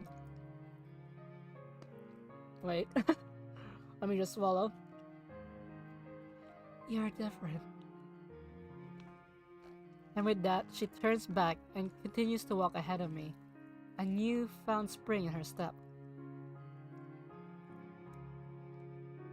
She's basically confessing to him, but she actually gets a confession later in the game. All I can do is raise an eyebrow and give a dazed grin. I don't think I've ever seen this playful and teasing side of her before. So I'm different. It's hard to work out the exact context, but knowing her, this ambiguously intent was intended. Ambiguity. Sorry, I read that wrong. My eyes are playing tricks on me. This ambiguity was intended. Our relationship has been changing, at the very least, simply because I've begun to stand on my own feet more and started getting more curious about the situation of those around me. As to why, probably a mix of personal curiosity and a want to try and work out how to deal with my situation. I think I just said. Is it because they're both blonde and they wear a ponytail? And their eyes are kind of bluish gray? I don't know, you might need to ask him. He's celebrating his birthday right now. I'm less sure of Lily though.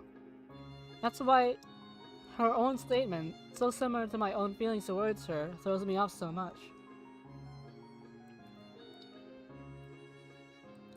Watching her make her way up the street, cane tapping from left to right, I decide to settle the matter later and just smile.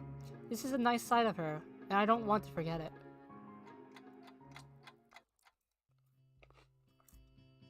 Eventually, we get to the girls' dormitories. Both my arms aching from the weight of 2 sets of groceries. Ah, we're finally here. Phew.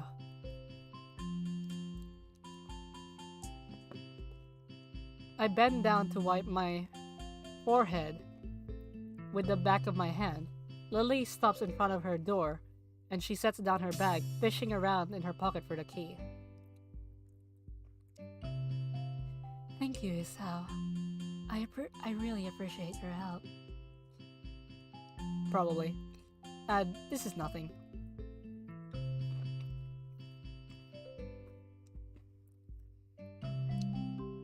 It might be nothing to you, It's definitely something for me.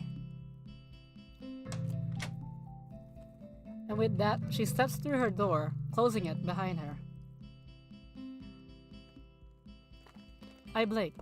Those were nothing but honest thanks, but I can't help feeling something different about them.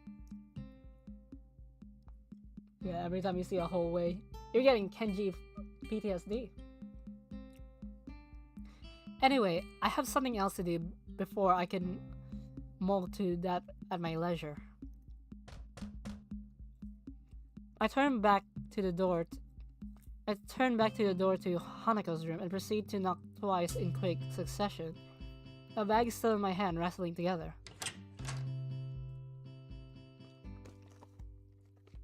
This is gonna be Toko vibes. For a couple of seconds, the door slowly opens. If one weren't looking closely, they could be forgiven of thinking it hasn't moved at all. I twist my head to the side and try to peer through the tiny sliver of gap between the door and doorframe. That's not tiny. Hey Hanako, I got your stuff. With that, she opens the door, completely making her plain room visible over her shoulder. Sparsely decorated, it's probably even more unremarkable than my room. I hold out my right arm, both bags being pulled. Both bags almost pulling it straight back down with their weight. Thank you, Giselle. I'm sorry to make you carry them all this way. It's fine, don't worry. Just don't make me do it every day, okay? I pass the bags to her as I give a light-hearted chuckle. After the initial transfer of weight, she manages to take them easily. I'll be off then. Night, Hanako. Good night. See you in class tomorrow. With a deep bow, her groceries still held in both hands, she steps back and shuts the door. Making my way back to my own dorm, I put one bag. Thank you, Sal. Sorry I didn't give you any grocery money. Put one bag into my other hand to balance them out. Even as I do so, I can't get Lily's light-hearted smile out of my mind. When I'd first met her, it would have been nearly impossible to imagine her like that. Indeed, it feels like we've become closer in the past few weeks, since I first got to know her and Hanako.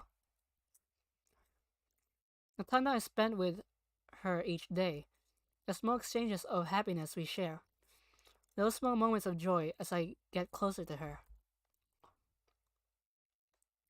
I'm far from certain, but I don't think these are just normal feelings of friendship. Oh, here, this is going to be kind of depressing. Once I return to my room, I store away my groceries and begin getting ready for the night. I swap the school books in my bag for those I'll need tomorrow, pulling out the yellow envelope Misha gave me earlier in the process. I got so sidetracked by one thing after another that I couldn't deal with it earlier. Who could have written me, I wonder? The name neatly adorned at the back of the envelope freezes me in my tracks. It's been so long since I've seen her writing that there's little chance I could have identified it as hers otherwise. Iwanako. Why should she have written me? I don't think of any good reason for her to do so.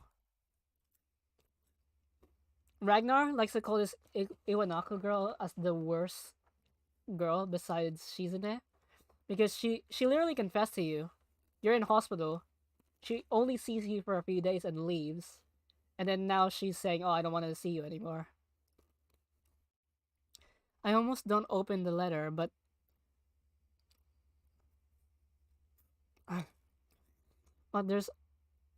there'd be little point to that.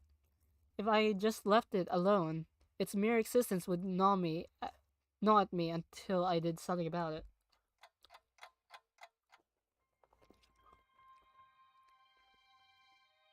I looked down at the piece of paper on my desk, its bright and summery decoration beaming happily at me. The lettering isn't pink, drawing badly with the yellow sunflower border on the card. The handwriting is neat, and the characters having been written thoughtfully without un, without an unusual amount of care. I'd barely given the letter a second thought when it was given to me, but now I can't get its contents out of my mind. Okay, here we go. Well, I'd like to say that I didn't know why she used such an old-fashioned method of communication, considering phone call or an email would be much faster and easier. The answer feels obvious enough given the content. A letter leaves a comfortable distance between the sender and recipient. Unlike a phone, it doesn't require that you engage in conversation, and unlike email, there is less expectation for an immediate reply. Statements such as the third years seem to be very anxious about the final exam, and it's so weird to think we are already seniors, isn't it? Are just small talk that could have been achieved by simply replying to any of the messages I'd sent her while at hospital. Yeah, Hisao was sending her messages, but she just stopped seeing him. That's why Ragnar thinks Iwanaka is probably one of the worst characters. The ending, though, is the true reason she sent this. The last couple of lines added, almost as an afterthought. I wonder if we will meet again. Perhaps it's for the best if we don't. It's a statement that should hurt. I've always heard breakups are nasty stuff. Like, she didn't even say we can still be friends or we can still see each other. She's like, oh, it's better if we don't see each other anymore. Like, meet again. Like, if someone says, yeah, we should take a break from our relationship, I'm breaking up with you, we can still be friends, we can still hang out. Her, she's like, perhaps it's the best if we don't meet again. But it feels like this is simply a reformation of what we both already knew instead. It's the preceding text, no more than small talks, that makes me feel most uneasy. I can't figure out why, no matter how long I sit here and look back at this bright and summery piece of paper. I'm aromantic, so I don't know if this is normal. I've never dated anyone, so I don't know if this is a normal breakup. But seeing my siblings break up, like my brothers break up and my sisters break up, this isn't normal. Because a lot of them says we could still hang out. So, yeah. If you would like to correspond with me, by all means, write me back. It's plainly obvious that this is not the type of letter to be replied to. In the end, this letter is no more than a simple abdication of responsibility, a final statement to reassure herself that our relationship is over. More people just scream at each other. Huh. Maybe one day I'll experience it. I don't know. I've been aromantic for a very long since I was born, so I don't know.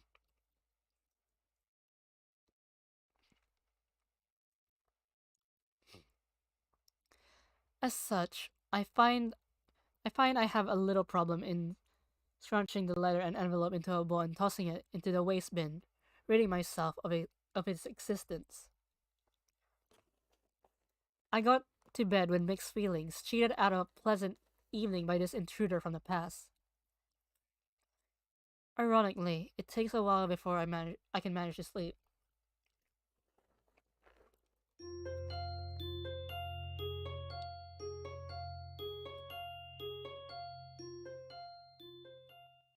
I want Shoujo.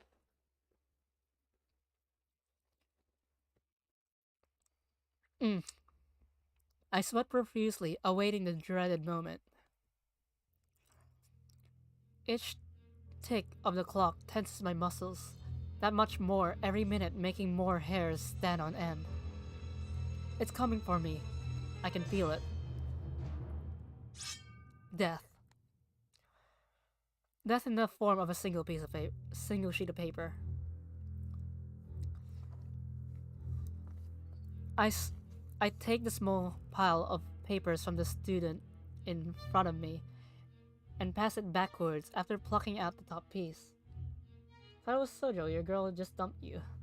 And you get new girlfriends, who are probably better characters. Like, you guys went to the same school for like 2 years.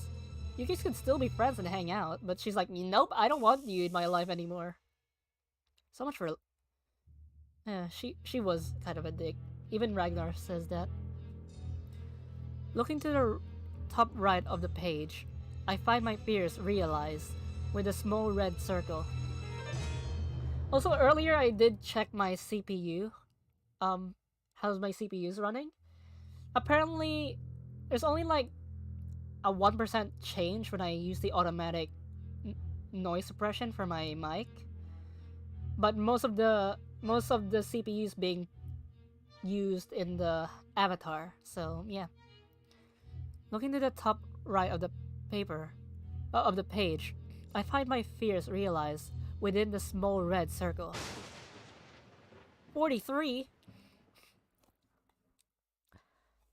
I hang my head and sigh in resignation, cursing under my breath.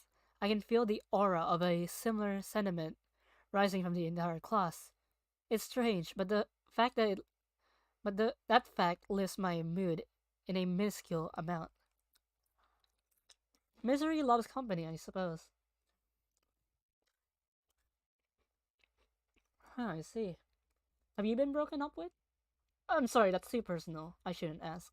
You don't have to answer that. As the teacher opens her mouth, the room braces for the inevitable onslaught. Only to be saved by the last minute. We quickly move to collect our bags and leave for the lunchtime post haste, but the teacher delivers the parting broadside. We'll be discussing the test scores next week. Needless to say, there will be quite some discussion to be had. A collective groan resounds from the class, now reduced to shuffling out dejectedly. I push the sheet into my bag as I walk along the hallway, crumpling it up in the process. It's enough that such a troublesome letter ended up on my desk yesterday, and now this? Don't worry, sensitive questions never bother me. I hate English. Hisao, a stern female voice roughly calls out from behind me. I freeze on the spot, my face becoming stone, as if I can feel my brain disconnecting from my body. My eyes slowly shift right, trying to catch a glimpse of the disembodied voice. Nothing. My face begins to slip as time passes. I decide to risk turning my head, even so slowly. I twist it to the... Gah. Run, Hisao, run. I jump into the air and dropping my bag, yelling out in surprise. As I recover and regain my composure, I turn to see. I should have known. Emmy. Gotcha, Hisao. She literally surprised and scared someone with heart problems again. She stands there with a malicious grin on her face, hands forward and fingers pointed inwards. She was the one who jabbed my ribs with her fingers. I looked down at her with grimace, rubbing my hair in frustration.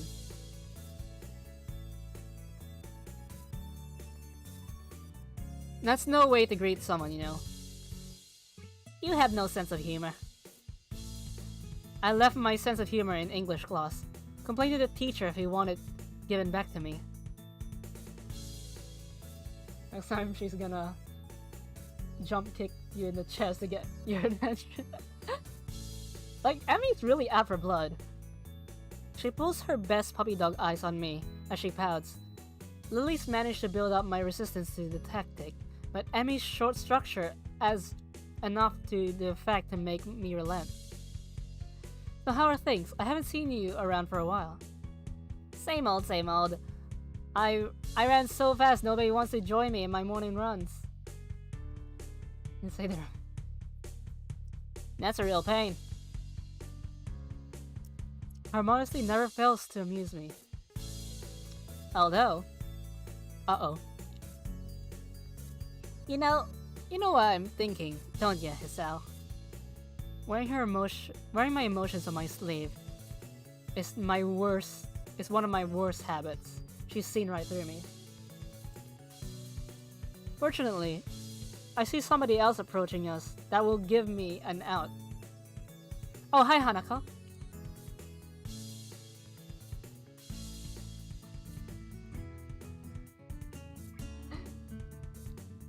Yeah, she knows because I think she knows because she's also she's the nurse's assistant. So the nurse should have told her about what's going on. I give her a welcoming wave and try my best at looking like I haven't noticed Emmy's pouting face. This gives me a small way back. She gives me a small way back. Hello, Hisao. Emmy. Hey Hanako. I'll join you and Lilly in a sec.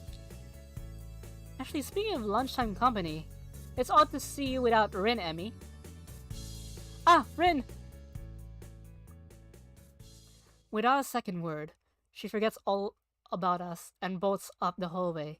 She must have forgotten she was waiting for her. Hanako and I stand speechless, only able to helplessly stand and watch this ball of seemingly boundless energy dash off. Oh yeah, Hisao. She suddenly stops herself just before vanishing around the corner to the rooftop staircase, spinning around to meet our bemused faces. I hate English too. You know how they say a strong enough hit in the head can cure you of amnesia? I may try the same logic but kicking you in the chest. And with that, she disappears. All I can do is hang my head and give a long sigh, thoroughly left in the dust. As I hear a short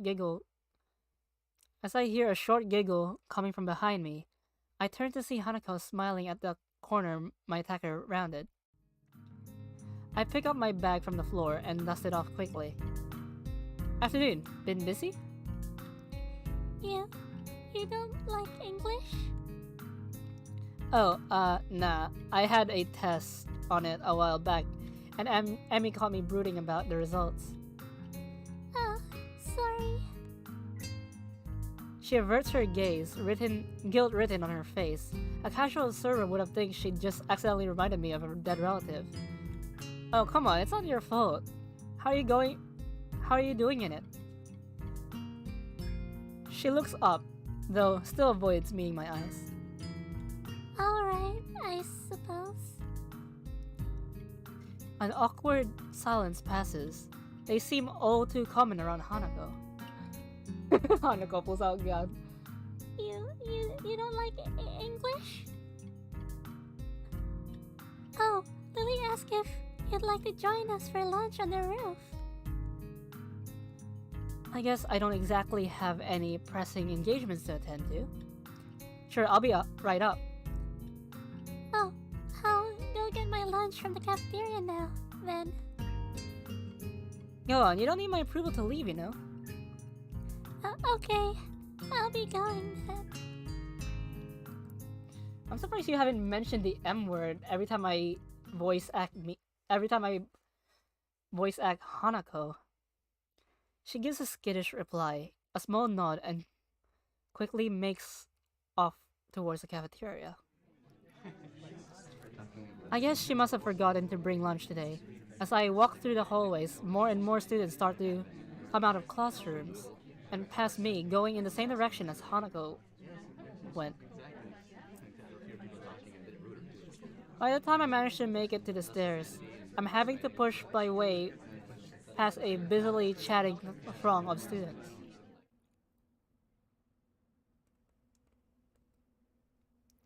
I managed to get past. You're actually named. Oh no. You heard me catch myself when I say Hanako. I managed to get past the last of the crowd and round the staircase, slumping slightly in relief, and slowing my pace before I open the door to the roof. Oh damn. A momentary avert my eyes. I momentarily avert my eyes, all but blinded by the harsh summer sun.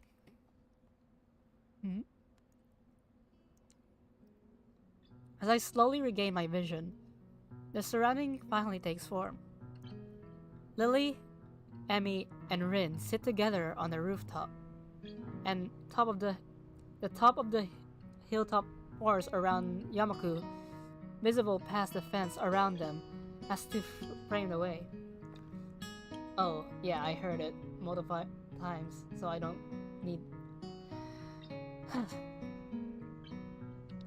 Hisao. I know the game says Emmy has a high-pitched voice. I'm giving her an Aussie accent because I think it matches her energetic personality.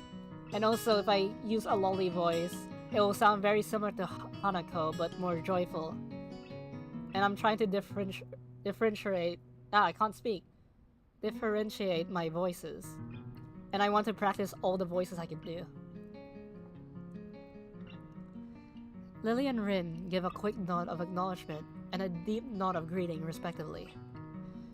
I start to walk towards the rather mismatched trio, and I can't help marveling at the speed with which Emmy devours the rest of her half-eaten banana. Hey, strange to see you three together like this.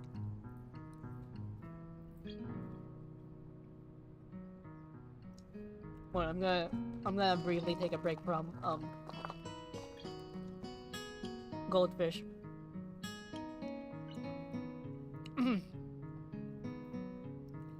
It seems to be quite the day of coincidences.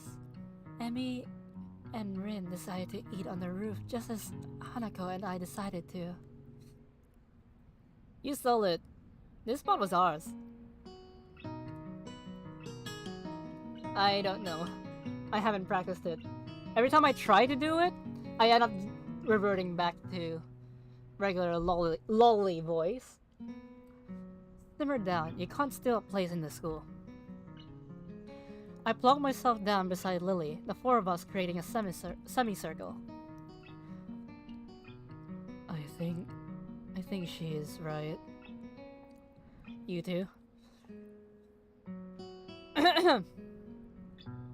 Once again, Rin is high. The butterfly is her accomplice.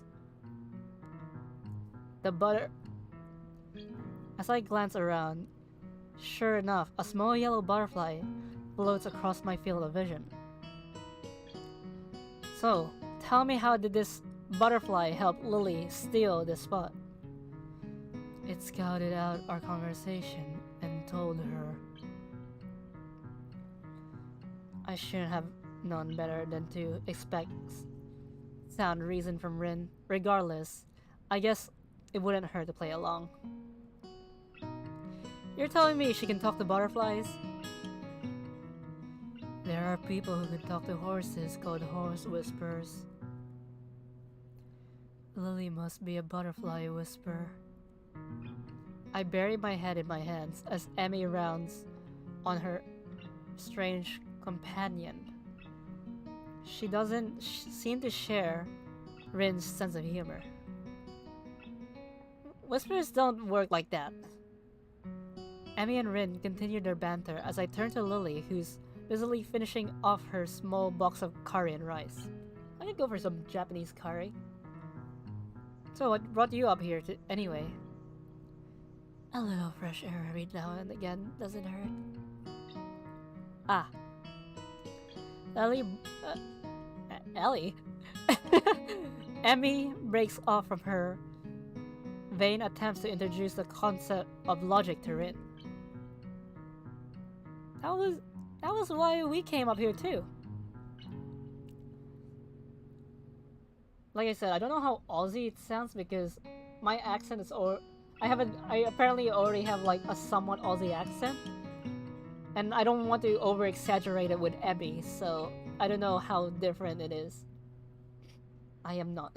How can I be? You call me Mikan and now you're calling me a Mikan whisperer. How can a Mikan and a Mikan whisperer be the same person? Something tells me it was her idea alone, and that Emmy only got dragged up here on... Rin only got dragged up here on Emmy's whim.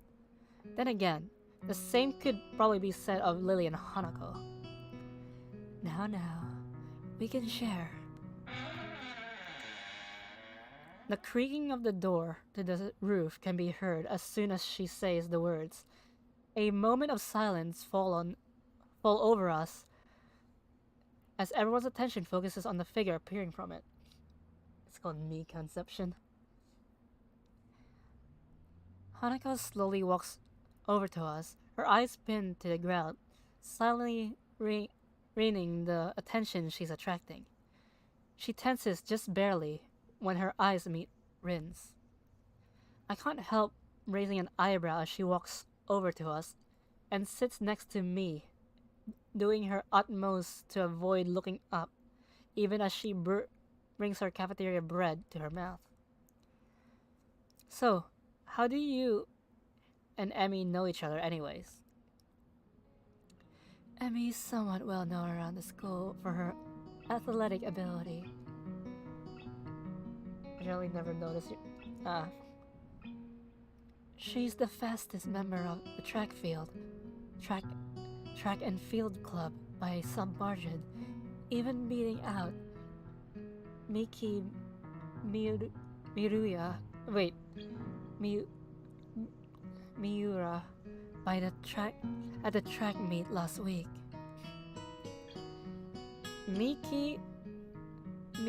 Mira. Ah, the tan girl from the front of my class. Considering her height and toned body, being able to beat her is quite an accomplishment. Looking over to Emmy, it's very clear she's well aware of this fact as she beams proudly. So, Isao, what was your score in English? Ouch. No comment. Boo. Well, yeah, Rin is high. I mean, she has the high ground. Hiba really likes Rin. She puffs her cheeks and pouts, but it doesn't take long for her to bounce back. Alright, if I tell you mine, you have to tell me yours, deal? Fine. Okay, on the count of three. On the count of three, we both say our results. 1, 2, 3. 32. I beam a malicious grin. Ah, evil! Evil! Evil! Evil! You said it, not me. Still, the fact that you managed an even lower score than me is it's kind of amazing. Yeah. Yeah, I'm giving Emmy a deep voice every time you use the Aussie accent.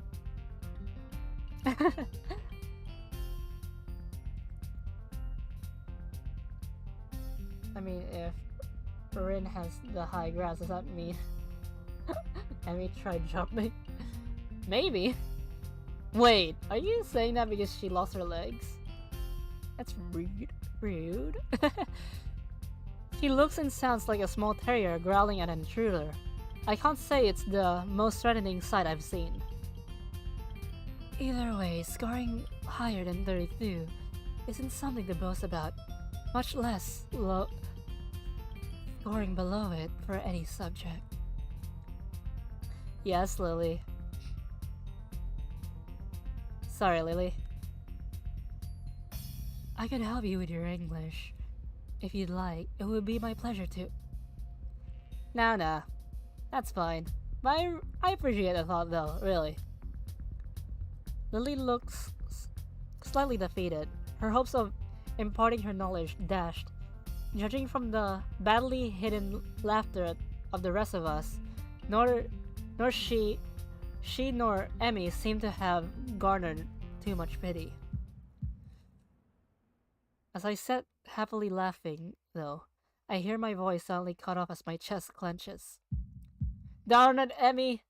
Not again. I sit in silence for a few seconds, all my concentration forced on my heartbeat. It's only a small pain, but the ache feels like it's growing.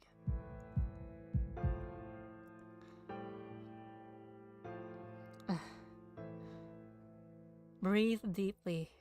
Breathe deeply. I glance upright to try and keep at least some of my attention of my surroundings to see Emmy. Look, Emmy tried spinning. Thought that was a good trick, and yeah. Attention of my surroundings to see Emmy suddenly freezing when she noticed the expression of pain on my face of the corner of her eye. Hey, it's Al. You okay? Yeah, I'm fine. I like how Hanako, Lily, and Emmy looks worried. Kinda worried that you just see Rin here like, hey man, are you dying? Can I have your stuff? I look back down and redouble my efforts to try and stay calm, clenching my fists to try and dull the pain. It takes a short time, but the pain thankfully begins to fade. When I look back up, there's only silence and pensive faces to be seen. I guess I'd better explain myself. Arrhythmia. I'm fine, it's just a heart flutter. Are you sure? Should we get the nurse? Taking her cue, Hanako quickly picks herself up and begins to dash to the door. Hanako, stop. Lily, I'm fine. You look like a wet, wrinkled tomato. Huh? What's that? English exams that aren't important. That aren't that important. Were very much fun for me, at least, because you just. As I bring my hand to my forehead, I can feel the beads of sweat gathered on it, and dab them off with my cough. Thanks, I told you, I'm fine. I'm just kind of fragile, I guess. The entire atmosphere changed from one of gaiety to downcast faces. The situation being too awkward for anyone to know exactly how to react. And of course, the whole thing is thanks to me. Lily is the tallest girl in the out of everyone in the dateable auctions. It just happened. It just had to happen now around others. Oh, Emmy. Huh? She looks up. a box of juice halfway to her mouth. I haven't told you my score yet, have I? Yeah, well, you're half foreign, so your score don't count anyway. Lifting an eyebrow, and I invisibly turned to Lily. What was your test result anyway? She gives a cheeky grin. 100%. Perfect score. No way. All I can do is hang my mouth open in wonder. Considering those tests are insane even for some native speakers, I can only imagine she's gone and done something like committing to mind part of the dictionary. A gift for route memorization, maybe. That's... See? Only someone part foreign could get a score that good. Yeah, that's supposed to be the whole thing. I think she's 19 because she was held back a year, but everyone else is 18. See? Eh. Lily and I grinned at Emmy's expense. Her reaction identical to mine when I first tripped on that landmine. Lily's foreign ancestry does raise a point though. Oh, that's right. You leave tomorrow for Scotland, don't you? That's correct. Lily heard some rumors about it. It seems words spread quickly considering I only told a friend in my class a couple of days ago. It must be nice to go halfway around the world on a holiday. Hey, can you buy me something while you're there? Don't be too shy now. Lily gives a lighthearted giggle, evidently fully expecting Emmy's bluntness. This screenshot does not make it justice for how much shorter Hanako is compared to Lily. I think Hanako's the second tallest? I don't remember. The rest of lunch continues much the same as before. The gentiness from before my heart flatter thankfully returning in full. As everyone flies off with appropriate farewells, only Lily and I are left. Hey Lily. She packs the loss of her things into her bag and clips it shut before perking her head up slightly. Thanks for breaking the silence back there. I kind of wanted to stop it, but I didn't really know how to. As much as I'd like to sound less morose about it, the letter from yesterday screwing up a test so badly in class, and now my heart make things very hard indeed. She's still a head shorter than Lily. She gives an indulgent smile and nods. I hope she hasn't picked up on it, but knowing her, it's unlikely that she hasn't. Emmy's strong, but only human. We do worry about you, Hisao. Hold on, why do I worry you? Again? You already asked her this. Her face collapses, becoming uncomfortably serious.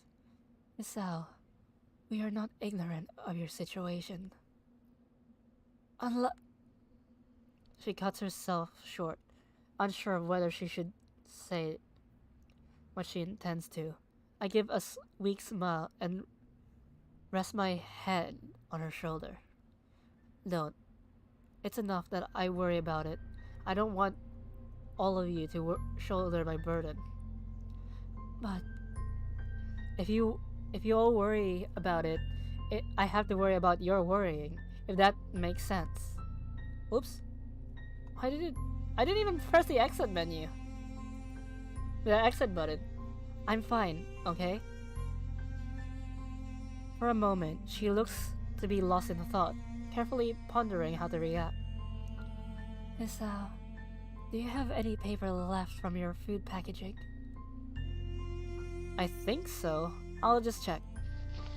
I rummage around in my bag for leftovers from lunch, eventually finding a paper square from my sandwich's package. An eyebrow raised and my expression rather quizzical, I gently place the square into Lily's head. Without another word, she brings her fingers around it to feel out its edges. This should be large enough. With both of us seated on the roof, the minutes to the lesson ticking away, she proceeds to lay the item on the ground and begin her work in earnest. Are you okay, Luna? You worry me. Sometimes. Actually, you worry me all the time. I get worried about people a lot. I'm sorry. Wrapped in silence, I watch her fingers move about on the small square with amazing dexterity. A small fold here, a large fold there. Her fingertips keep a slow but sure pace. Looking up, her expression is calm and pleasant. The fact her face is... I live in a plane of existence. Of course I'm not okay. Okay. In a sense, same. Her face is pointed well above the sheet in front of her. In front of her makes the sight of her work all the more curious. Why does it keep pausing? I don't even press the exit button. I think my game's starting to bug out. Her shoulders slump a bit after finishing one final fold. Her work apparently done. It's only when she holds the item up to her hands that I realize what it is. A paper crane. I had to make a bunch of paper cranes for high school. But that was like when I was in year 9, so that was back in that was a little over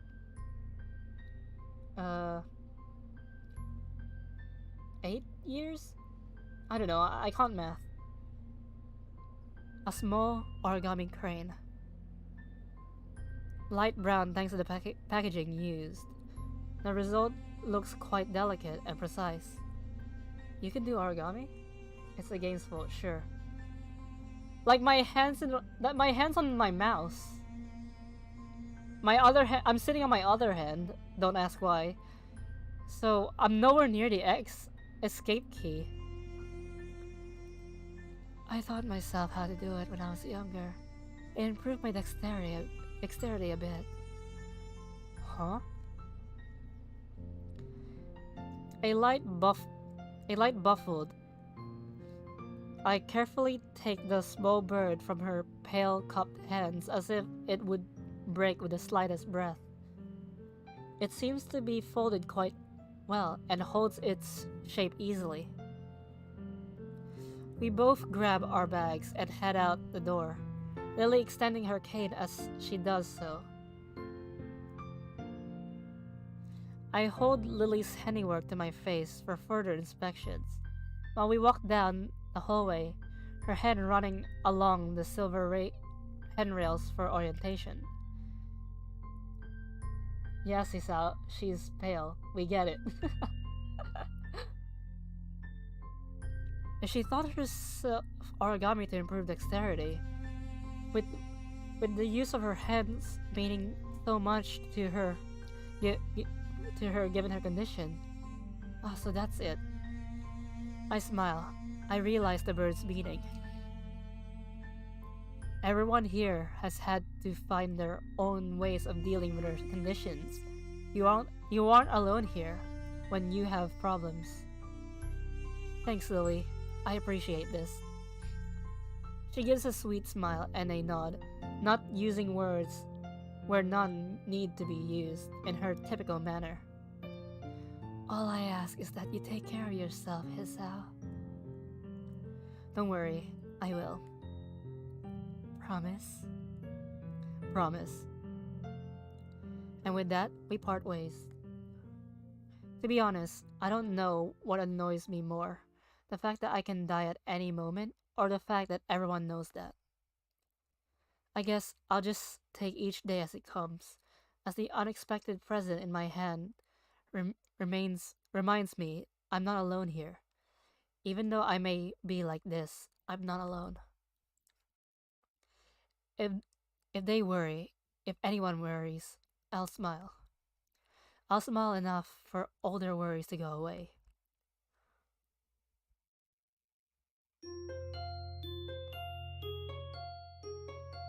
Katawa Shoujo.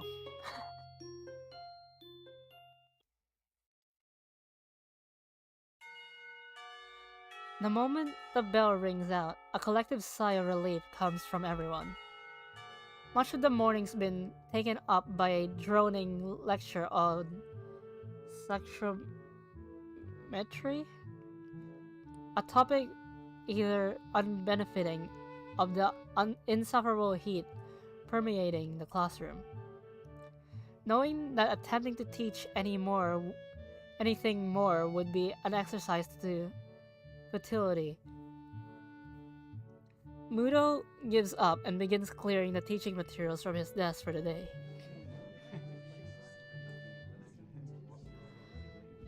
As meaningless banter starts filling the classroom, I notice Hanako getting up and coming to my desk. She's been a lot less withdrawn lately, something which gives me a small measure of satisfaction. Hello, Hisa. Hey, want to go pick up Lily then? It's close to the time when she'd need to get going if she's going to make the flight. About that. About that. She said she might be held up a bit by her classmates. Yeah, my voice is starting to sound a bit off because I ate a lot of goldfish. I almost finished the entire bag.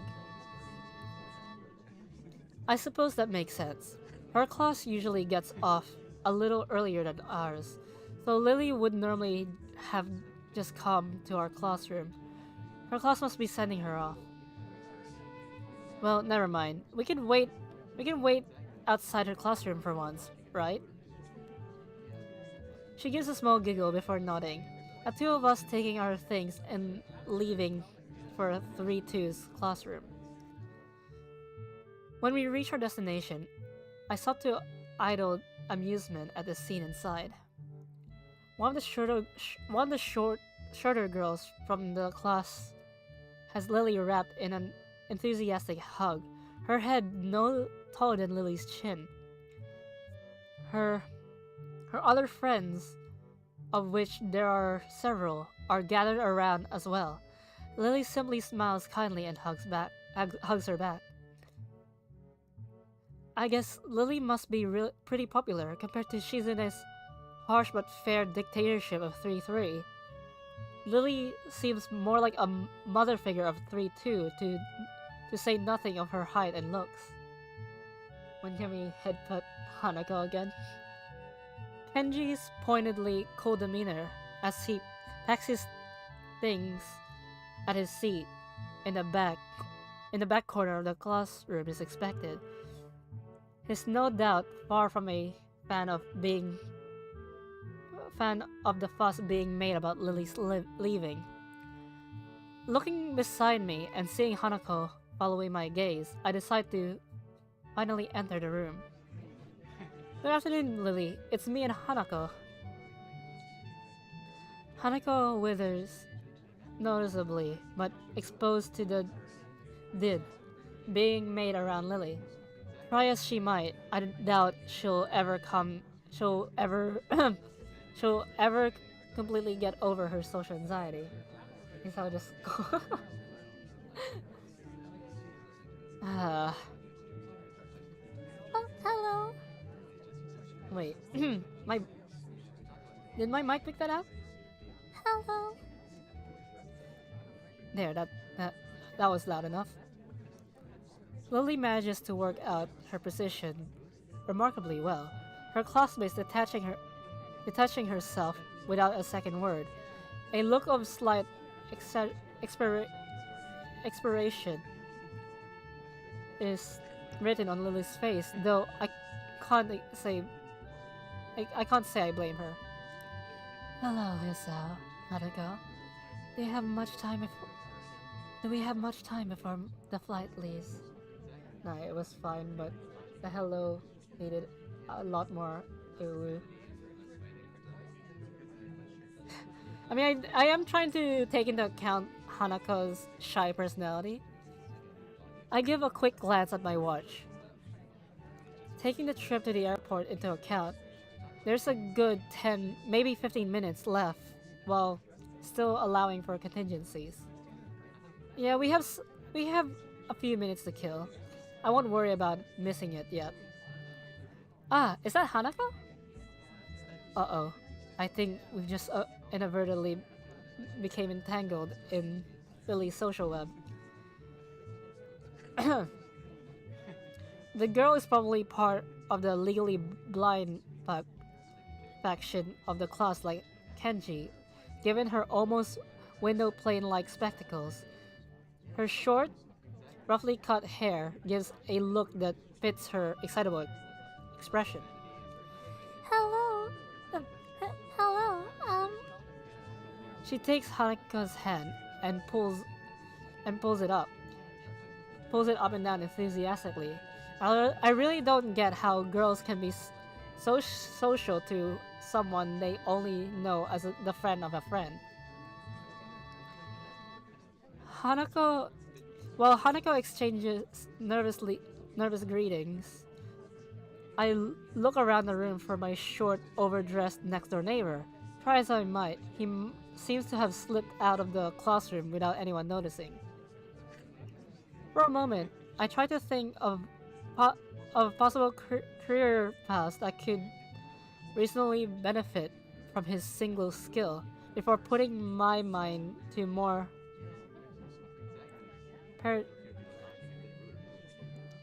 wait, I can't read, my eyes are going blurry.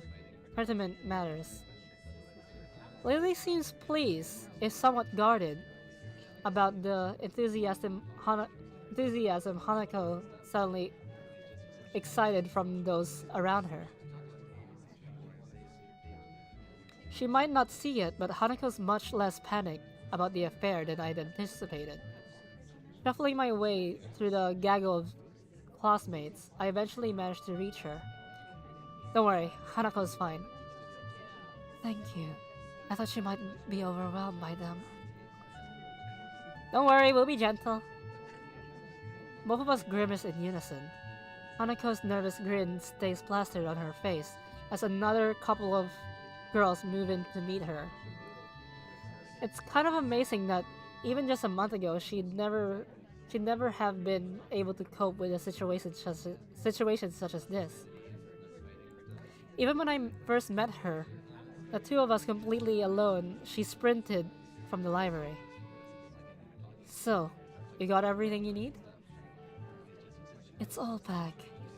I just have to go to my room to pick it up on the way, and Hanako and I need to change. I guess we'd better get going then, Hanako. Hanako's head flicks towards us in a flash, her face unmistakably appreciating the chance to excrete herself from the small group gathered around her. Coming. The long taxi ride to the airport is surprisingly pleasant, despite the three of us being rather squished together to fit in the small back seat. On the other hand, maybe despite isn't the right word. Wait. Lily pays the fare to the driver as we file out. Hanako's eyes flattering left and right. Thankfully, there aren't too many people around, most of them being inside the main building, rather than milling around outside. It isn't hard to spot Akira and Hideaki leaning against a fence while talking to pass the time. A large black travel bag, complete with wheels and travel handle, leans against the fence alongside them. Hideaki's the first to notice us, pointing out to Akira, who gives an overenthusiastic wave. Hey! I grab Lily's travel bag for her as we go to meet the two, earning a nod of appreciation. I've got all my stuff here. You got yours? Plane ticket as well? Don't worry. I have everything. You? Yep, all ready to go. Imagine getting trapped in reverse. Imagine getting trapped in reverse trap all at once. Not without some problems along the way, I might add. The snide remark has his head roughly dragged from by a very firmly clamped on hand. Haha, yeah, I kinda sorta forgot it in my trousers pocket. Trousers that I'd put in the wash. Oh no. Don't worry, don't worry. Did you know you can print out tickets if you order online nowadays? It's really cool. Hideaki's pain expression says that this isn't a situation found quickly. It could have been worse, I guess. We'd better start off then. Check-in should be ready by now. Yeah, you're right. There's a certain amount of wistfulness in both their voices. To say nothing of the people left behind, meeting their family again after all these years would be big for them. Lily? Hanako wraps Lily in a gentle hug to say goodbye. One which is warmly reciprocated.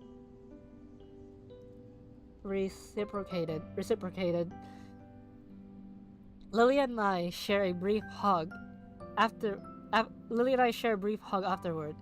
Each of us say our goodbyes. Besides us, Akira and Hideaki break off from a small hug and a word or two between them. It would probably look nice if not the almost comical height difference between the two. Lily takes a hold of her sister's arms. Once all that needs to be said in farewells is said, the two walking past the huge glass doors. Goodbye, Isao, Hanako. See ya. Don't do anything stupid, shorty. We wave at them until they disappear from our sight in the throng of people moving about inside. And then we're alone. Well, that's that. I turn to see Hideaki already beginning to walk off. See ya. He throws a hand in the air in a manner I'd expect of Akira. In the end, it's just Hanako and me left standing outside. I rest my hand on her shoulder. He absentmindedly gazes towards the front doors of the building, as if she might catch a glimpse of either of the two before they disappear. Don't worry. The time pass fast. She hesitates for a moment, but eventually nods. Like I said, I actually see what Hanako's wearing right now. I actually have that outfit in real life, and it came as a coincidence. So when I first watched Ragnar play this game, I was like, Hanako stole my drip. Well, technically speaking, I had the outfit after the game was released. So, yeah. With the scorching heat of the summer sun beaming down on us, we make our way to the nearby bus stop. It's strange, really. Just when I'd begun to see Lily differently, she leaves on what almost feels like a pilgrimage to the past. I'm not gonna make the joke, Jaws. What joke? In a way, though, that's just what I've been doing since coming to Yamaku. As much as I reflect on everything that's happened to me, I really am hardly unique. Everyone has their own circumstances and separate paths to get where they are now. I really made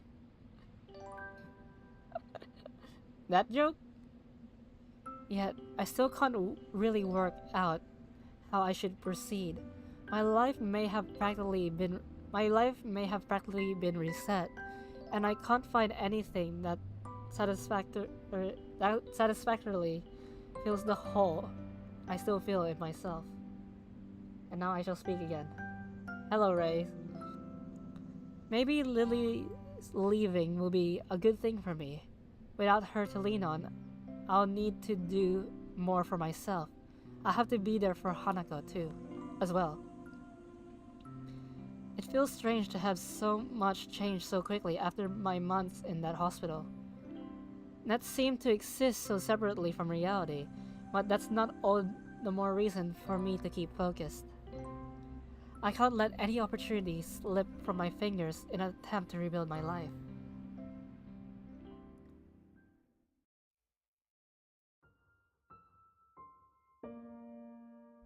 We're about to start a new chapter. Act 3, present. I'm pretty sure each character has 4 acts, so I think we might actually cover Hanako's route pretty soon. I rest my chin on my hand as I absent-mindedly look out the window. Yet another of Muro's lectures droning on and on, as if it were endless. Wait.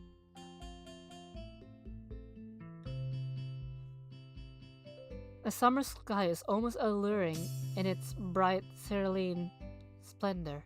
Only the odd passing cloud breaks up the deep blue expanse. And can we do... No. Like I said, I'm only doing Lilly and Hanako. I don't plan to do the others. Maybe one day. Also, speaking of dating sims, I heard from a friend about Danganronpa 2's Island mode, which is a dating sim, which unlocks after you finish the game. I might cover that one day, but after I finish the main game, I'm gonna go straight to Ultra Despair Girls. The feeling of longing is probably the outdoor side of me yearning to escape. Nakai, could you answer this? That side of me's lost to the past now, though. In that case, I think it would use the "an" suffix. Correct. Moving on, the suffix for... As my attention towards Mudo slips again, I spot Misha giving me an enthusiastic thumbs up and nod at her to settle her down. I'll do Danganronpa 1, 2, and I'll do all of them at some point. Wait, does Ultra Despair Girls also have it? It's been a handful of days since Lilly left for Scotland. Days which have passed relatively peacefully. Life largely continued as usual, in contrast to what I'd expected, while thoughts of her having danced around in the edge of my mind since she left. Present events managed to subdue them, at least for the time being. So I find myself idly chatting with Hanako as usual, when lunchtime finally rolls by. Are the later ones in the series cute as well? Not really. You're probably best off just sticking to the original. His later books didn't live up to it.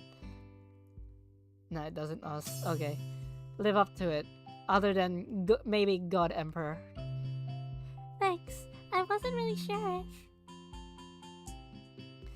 As Hanako steps to the side, I see Shizune stride up in her typically business-like manner, flanked by the ever-present bright-haired Shadow. Books are great. Yeah, Hanako and Hisa were talking about a book series. Try as I might, I can't read any hint of their intent from their faces. Shizune's poker face and Misha's seemingly boundless cheerfulness are a devilish combination. Morning, Shizune, Misha. I shall fight these 2D women. Hi. I accentuate the greeting with a nod to Shizune, In order to get the point across, she promptly and curtly returns the gesture to both of us. It's been a long while since I really talked to either of them. For a while I thought they might be avoiding me, but eventually came to the conclusion that Shizune really isn't the type to do so.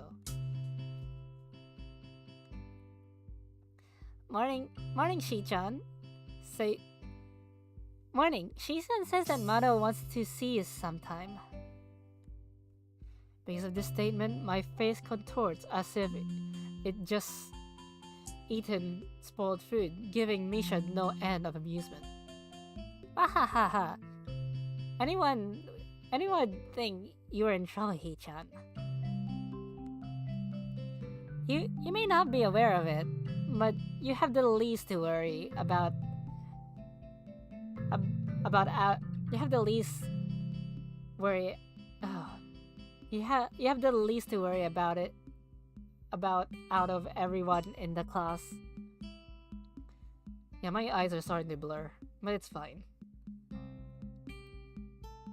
What an unexpected vote of confidence. Even Hanako nods hesitantly to affirm the point. Thanks, I'll keep that in mind. There was something I wanted to ask you though. And what might that be, Hee-chan? I have a feeling this won't go over well, but here goes. Is there any reason why you and Lilly don't get along? It seems like even a little civility would help you both in your duties. Shizune's cold stare after Misha happily signs the word stops me in my tracks. In hindsight, I could have worded that better. Out of the corner of my eye, I'm sure I see Hanako move back just a little. Thankfully, Shizune notices this and lets her temper dissipate as she forcefully runs her hand through her hair to let off steam. Perfectly on cue, Misha begins interpreting the second Shizune's arms begin to move. I would say that matters aren't relevant to you, but since you seem to have befriended Lilly. She pauses to adjust her glasses, evidently attempting to articulate her point in the best possible manner. My bad, I had to go for a bit. Not yet. Maybe the next act. We'll see. Well, I assume the same of her. I cannot call my own views on the matter unbiased. Suffice to say, we were closer before than we are now. Shizune makes a quick gesture to Misha to stop her from interpreting. Then has a quick meeting with her before proceeding. The fact that the two can communicate so easily yet so secretly right in front of us is slightly disconcerting. Hanako seems to share my curiosity at the proceedings, looking on with thinly masked interest as they finish their opaque conversation. Misha looks slightly deflated. I guess her opinion on the matter wasn't followed. Shi-chan says you should ask Lilly about it, as she doesn't want to be the one that gets you involved. Well, I'll just have to ask her after she gets back. At least I got some information out of Shizune. The two having been on close terms means that they weren't always at each other's throats, or at least not quite to this extent. I understand. Thanks anyway. With a nod and a farewell, the two break away and walk out the door. No doubt headed straight for the student council room. Could have gone worse, I suppose. Hanako lets out a long breath, relieved at the confrontation's resolution. I can't say I blame her. I'll see you later then. Yeah, I'll meet you soon in the tea room. See ya. With that, she waves and joins the trickle of students leaving the classroom.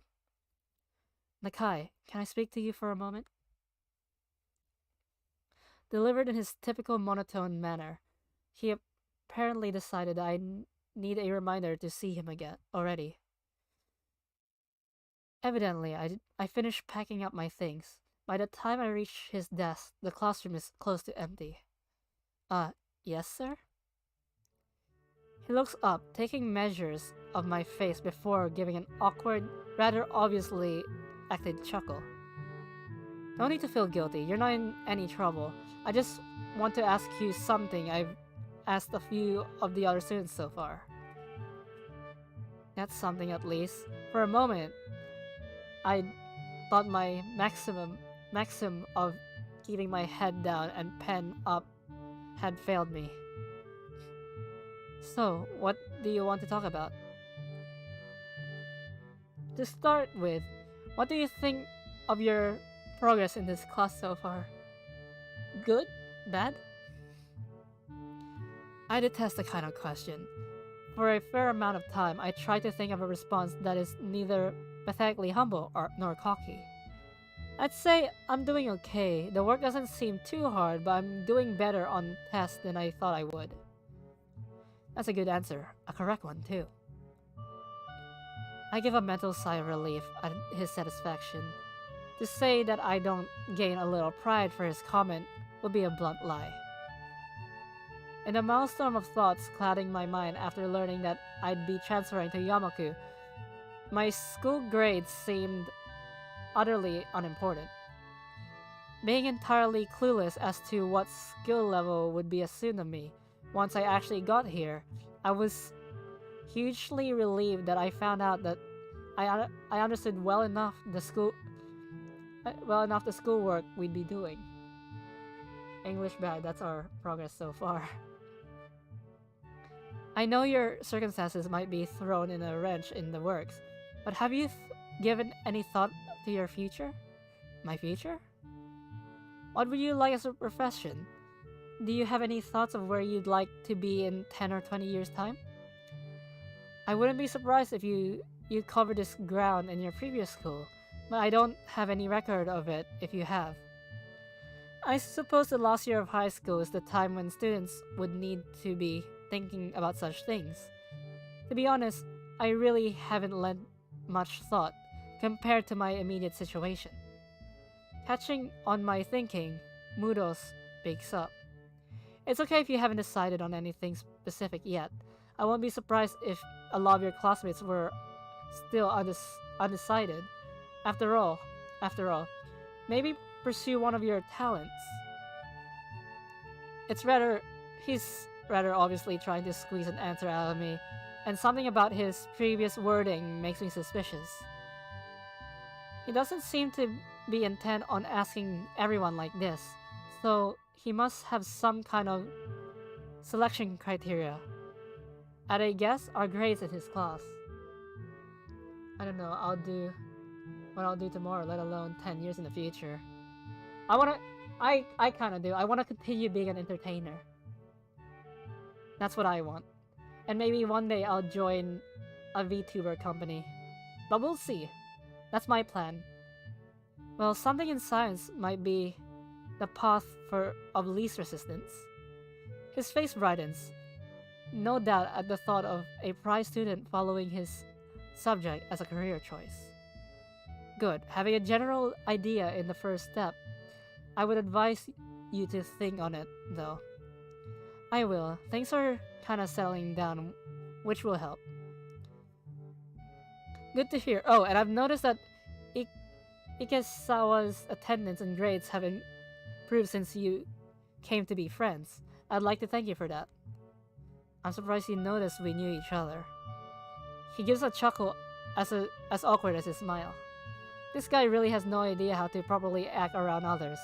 Even facial movement seems like an act of careful but misdirected Kachiro. I can read that, but somehow my eyes are blurring it. Choreography. There we go, choreography. You could say that having a general idea of who knows whom is part of a teacher's job. Catching himself before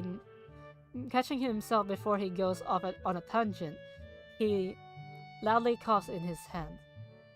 I'm sure you have things to do, though, so I'll stop there. Please do think about where you're headed from here, as you don't have long to go before you finish high school. I will, thanks. The brief talk ended. I take my leave. He goes back to fussing with the teaching materials on his desk. This is one of the times I'm envious of Lilly, almost meddling so. To have one's future so clear and so reassured, yet working towards it from such a young age. It's an idea so utterly unreconcilable with my own thoughts, mirrored in the present day, just as they've always been.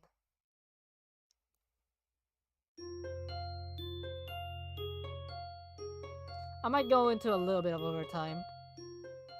I mean, if it's Kenji, I'm gonna end the stream. Because apparently we're gonna run into Kenji in this chapter. And apparently, even though we could avoid him with our text option, to get the good ending, we actually need to talk to him. Walking through the lobby to the cafeteria, I suddenly rue my daily routine, having been completely thrown off. It would seem like a normal day. I arrived in class before most due to waking early and having become quite adept at chucking down my pills without choking as I get ready for the day. When the students trickled in, one never materialized. Hanako. I step inside, my eyes scanning the expanse of the cafeteria in search of a suitable place to take a seat. It's a task made more difficult by the group of students moving about and busily talking. Ugh. A hand pounds my back a couple of times, severely winding me. I couldn't care less about the culprit, as I focus my thoughts on my chest in the near-automatic reaction. My hand instinctively tightens on my breast, and I start going through the steps I rehearsed in my mind every other day. Breathe steadily in and out. With a measure of relief, I can slowly feel my chest becoming less tense. By the time I look up, my face is covered in sweat from the experience. You almost killed me, Kenji! I might as well speak to him. Hey man, are you okay? God damn it, don't do that, you idiot! He retreats back, an expression of unease written on his face. In hindsight, I probably shouldn't have barked at him, considering he had no way to know. I give a sigh and right myself with some difficulty. Sorry, I just have some chest problems. Sharp knocks aren't good. It seems strange to see him so upset. The fact that I don't do anything about it irritates me. Let's get lunch. Okay, it's good to have some company for once. We start off to the serving line. One good thing is that Kenji and I can make small talk nowadays, as opposed to my only interaction with him being anti-feminist lectures. Seems like it'd be hard to find an empty table. There's a few people I wouldn't mind sitting with. Nobody's like you though. I feel a shiver run through my spine. Clarify that now. They don't listen. Their minds are closed. It's the media, man. The goddamn brainwashing mainstream feminist fascist media. He takes a breath, and I savor this second of silence. Damn, they control everything. Everything but you and me. I relax a little while we grab our food and drink. So, what have you got for me? Huh? Come on. You've been hanging out with Setao and the other chick for ages now. Rumors are all over my class, and probably some of the others too. If you mean ahead of his time, with his face on my foot, then yeah, you're right. Eavesdropping isn't a good habit. Let me guess. You never do it? Not even when you're bored, really? Well, fine. Point taken. Both of us stopped to have soup ladled into a couple of small bowls that was placed onto trays. The concoction lands into the bowl. Looks pretty questionable, but at least it smells reasonably good. As we take our seats at a miraculously free table, I try to think of something that would actually interest him at all. I hope I can come up with an acceptable topic. I found an answer to that question you asked a couple weeks back, where Lily's non-half Japanese half comes from. That is. Good man. Is it Russia? It's totally right? Totally Russia. Scotland. He's visibly stopped in his tracks. Scotland? Yeah, that was my reaction too. She could speak English fluently and everything. Damn it, do you realize what this means? How horrifying this news is to me? I have to humor him in order to get a good ending. I think he's hyperventilating. Passing out for a while would probably make him more relaxed than he normally is. I have no idea what that means. Enlighten me. I just lost 1,000 yen, man. 1,000 yen. Damn, this is the worst day ever. You're kidding me. You made a bet about her nationality? One of the dudes in my class was bugging me about it. I gave him some of my wisdom, and he had the audacity to say my logic was wrong. So, what did he think? German or something. It doesn't matter. What matters is my 1,000 yen. Damn, this day is ruined thanks to her. What a bitch. I will break your glasses. He looks utterly devastated as he wolfs down several clumps of soggy soy-soaked rice. It only takes a few mouthfuls before he pokes his chopsticks at me, stabbing the air repeatedly in revelation. Why, didn't your mother ever tell you not to speak with your mouth full? He gives me a dirty look before choking down the rest of the food left in his mouth and take a gulp of juice, though rather, it's rather unsightly. I remember my own food sitting in front of me. I decide to get the task of eating the cafeteria food over and done as fast as possible. The sooner I do so, the sooner the experience will be over. So as I was saying, why would anyone want to live in that place anyway? I mean, what is there to see? Grassy plains? That's it. Lots and lots of grassy plains. And men in kilts. I'm not sure which is worse, the food or his worldview. Now he's being racist. First he's being a misogynist, and now he's being racist. I can feel my face being dragged down by their combined weight. Not that he'd notice or care. It's not that bad. Why do you care about her so much? She's just your class representative, after all. He gives a malevolent chuckle.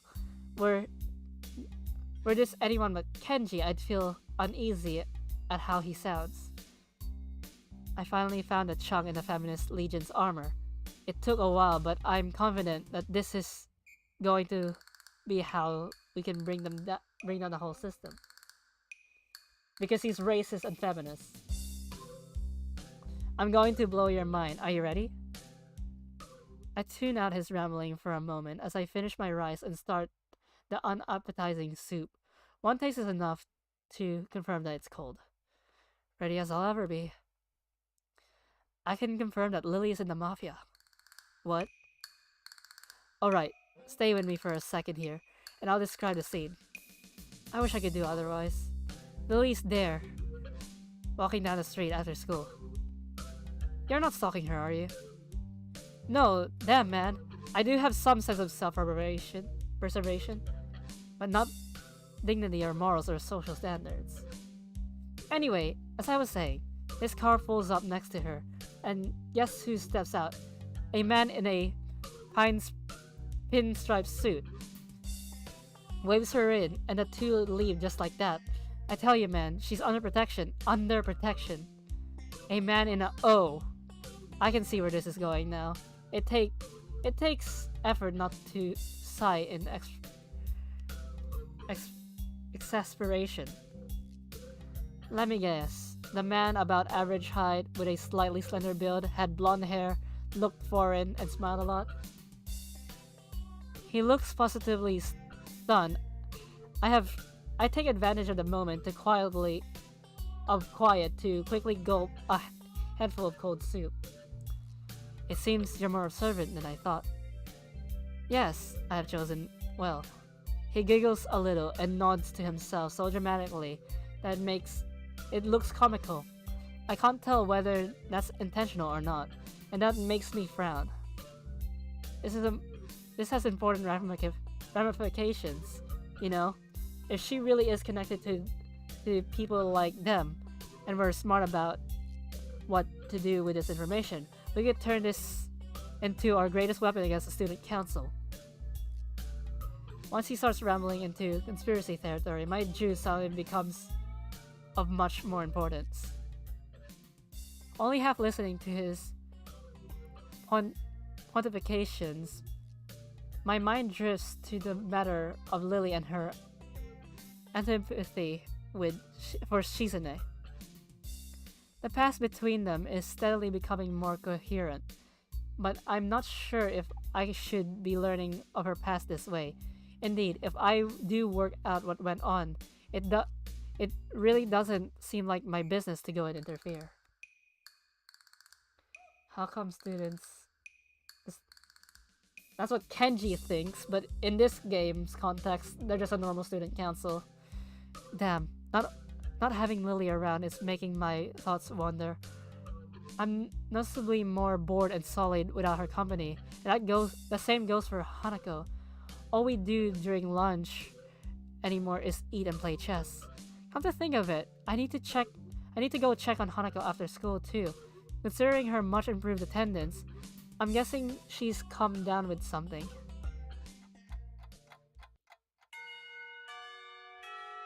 Okay. I'm ending the stream here.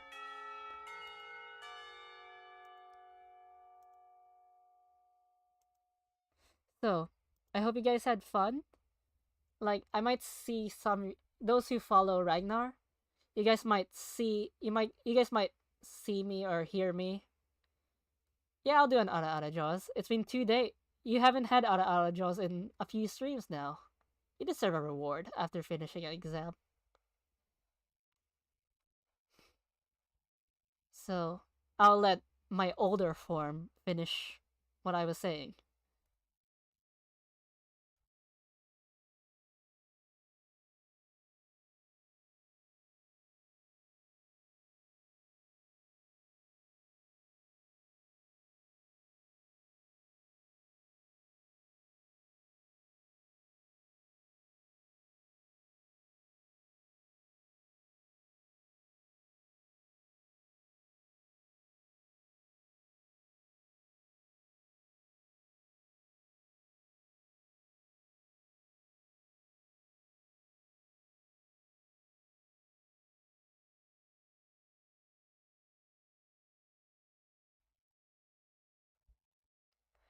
Okay, as I was saying, every good student deserves a reward, right?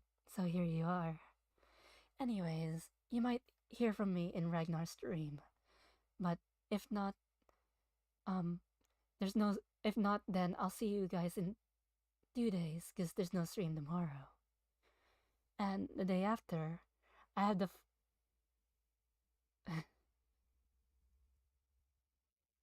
Yes, I will take care. I only see you and me. That's rude. You didn't even say spiraled. Anyways, those who follow me on Twitter may have noticed that I have the full version of Fire Emblem Warriors. three hopes. So we'll see that. We'll see that on 2 days from now. So until then, have a good day. Have fun.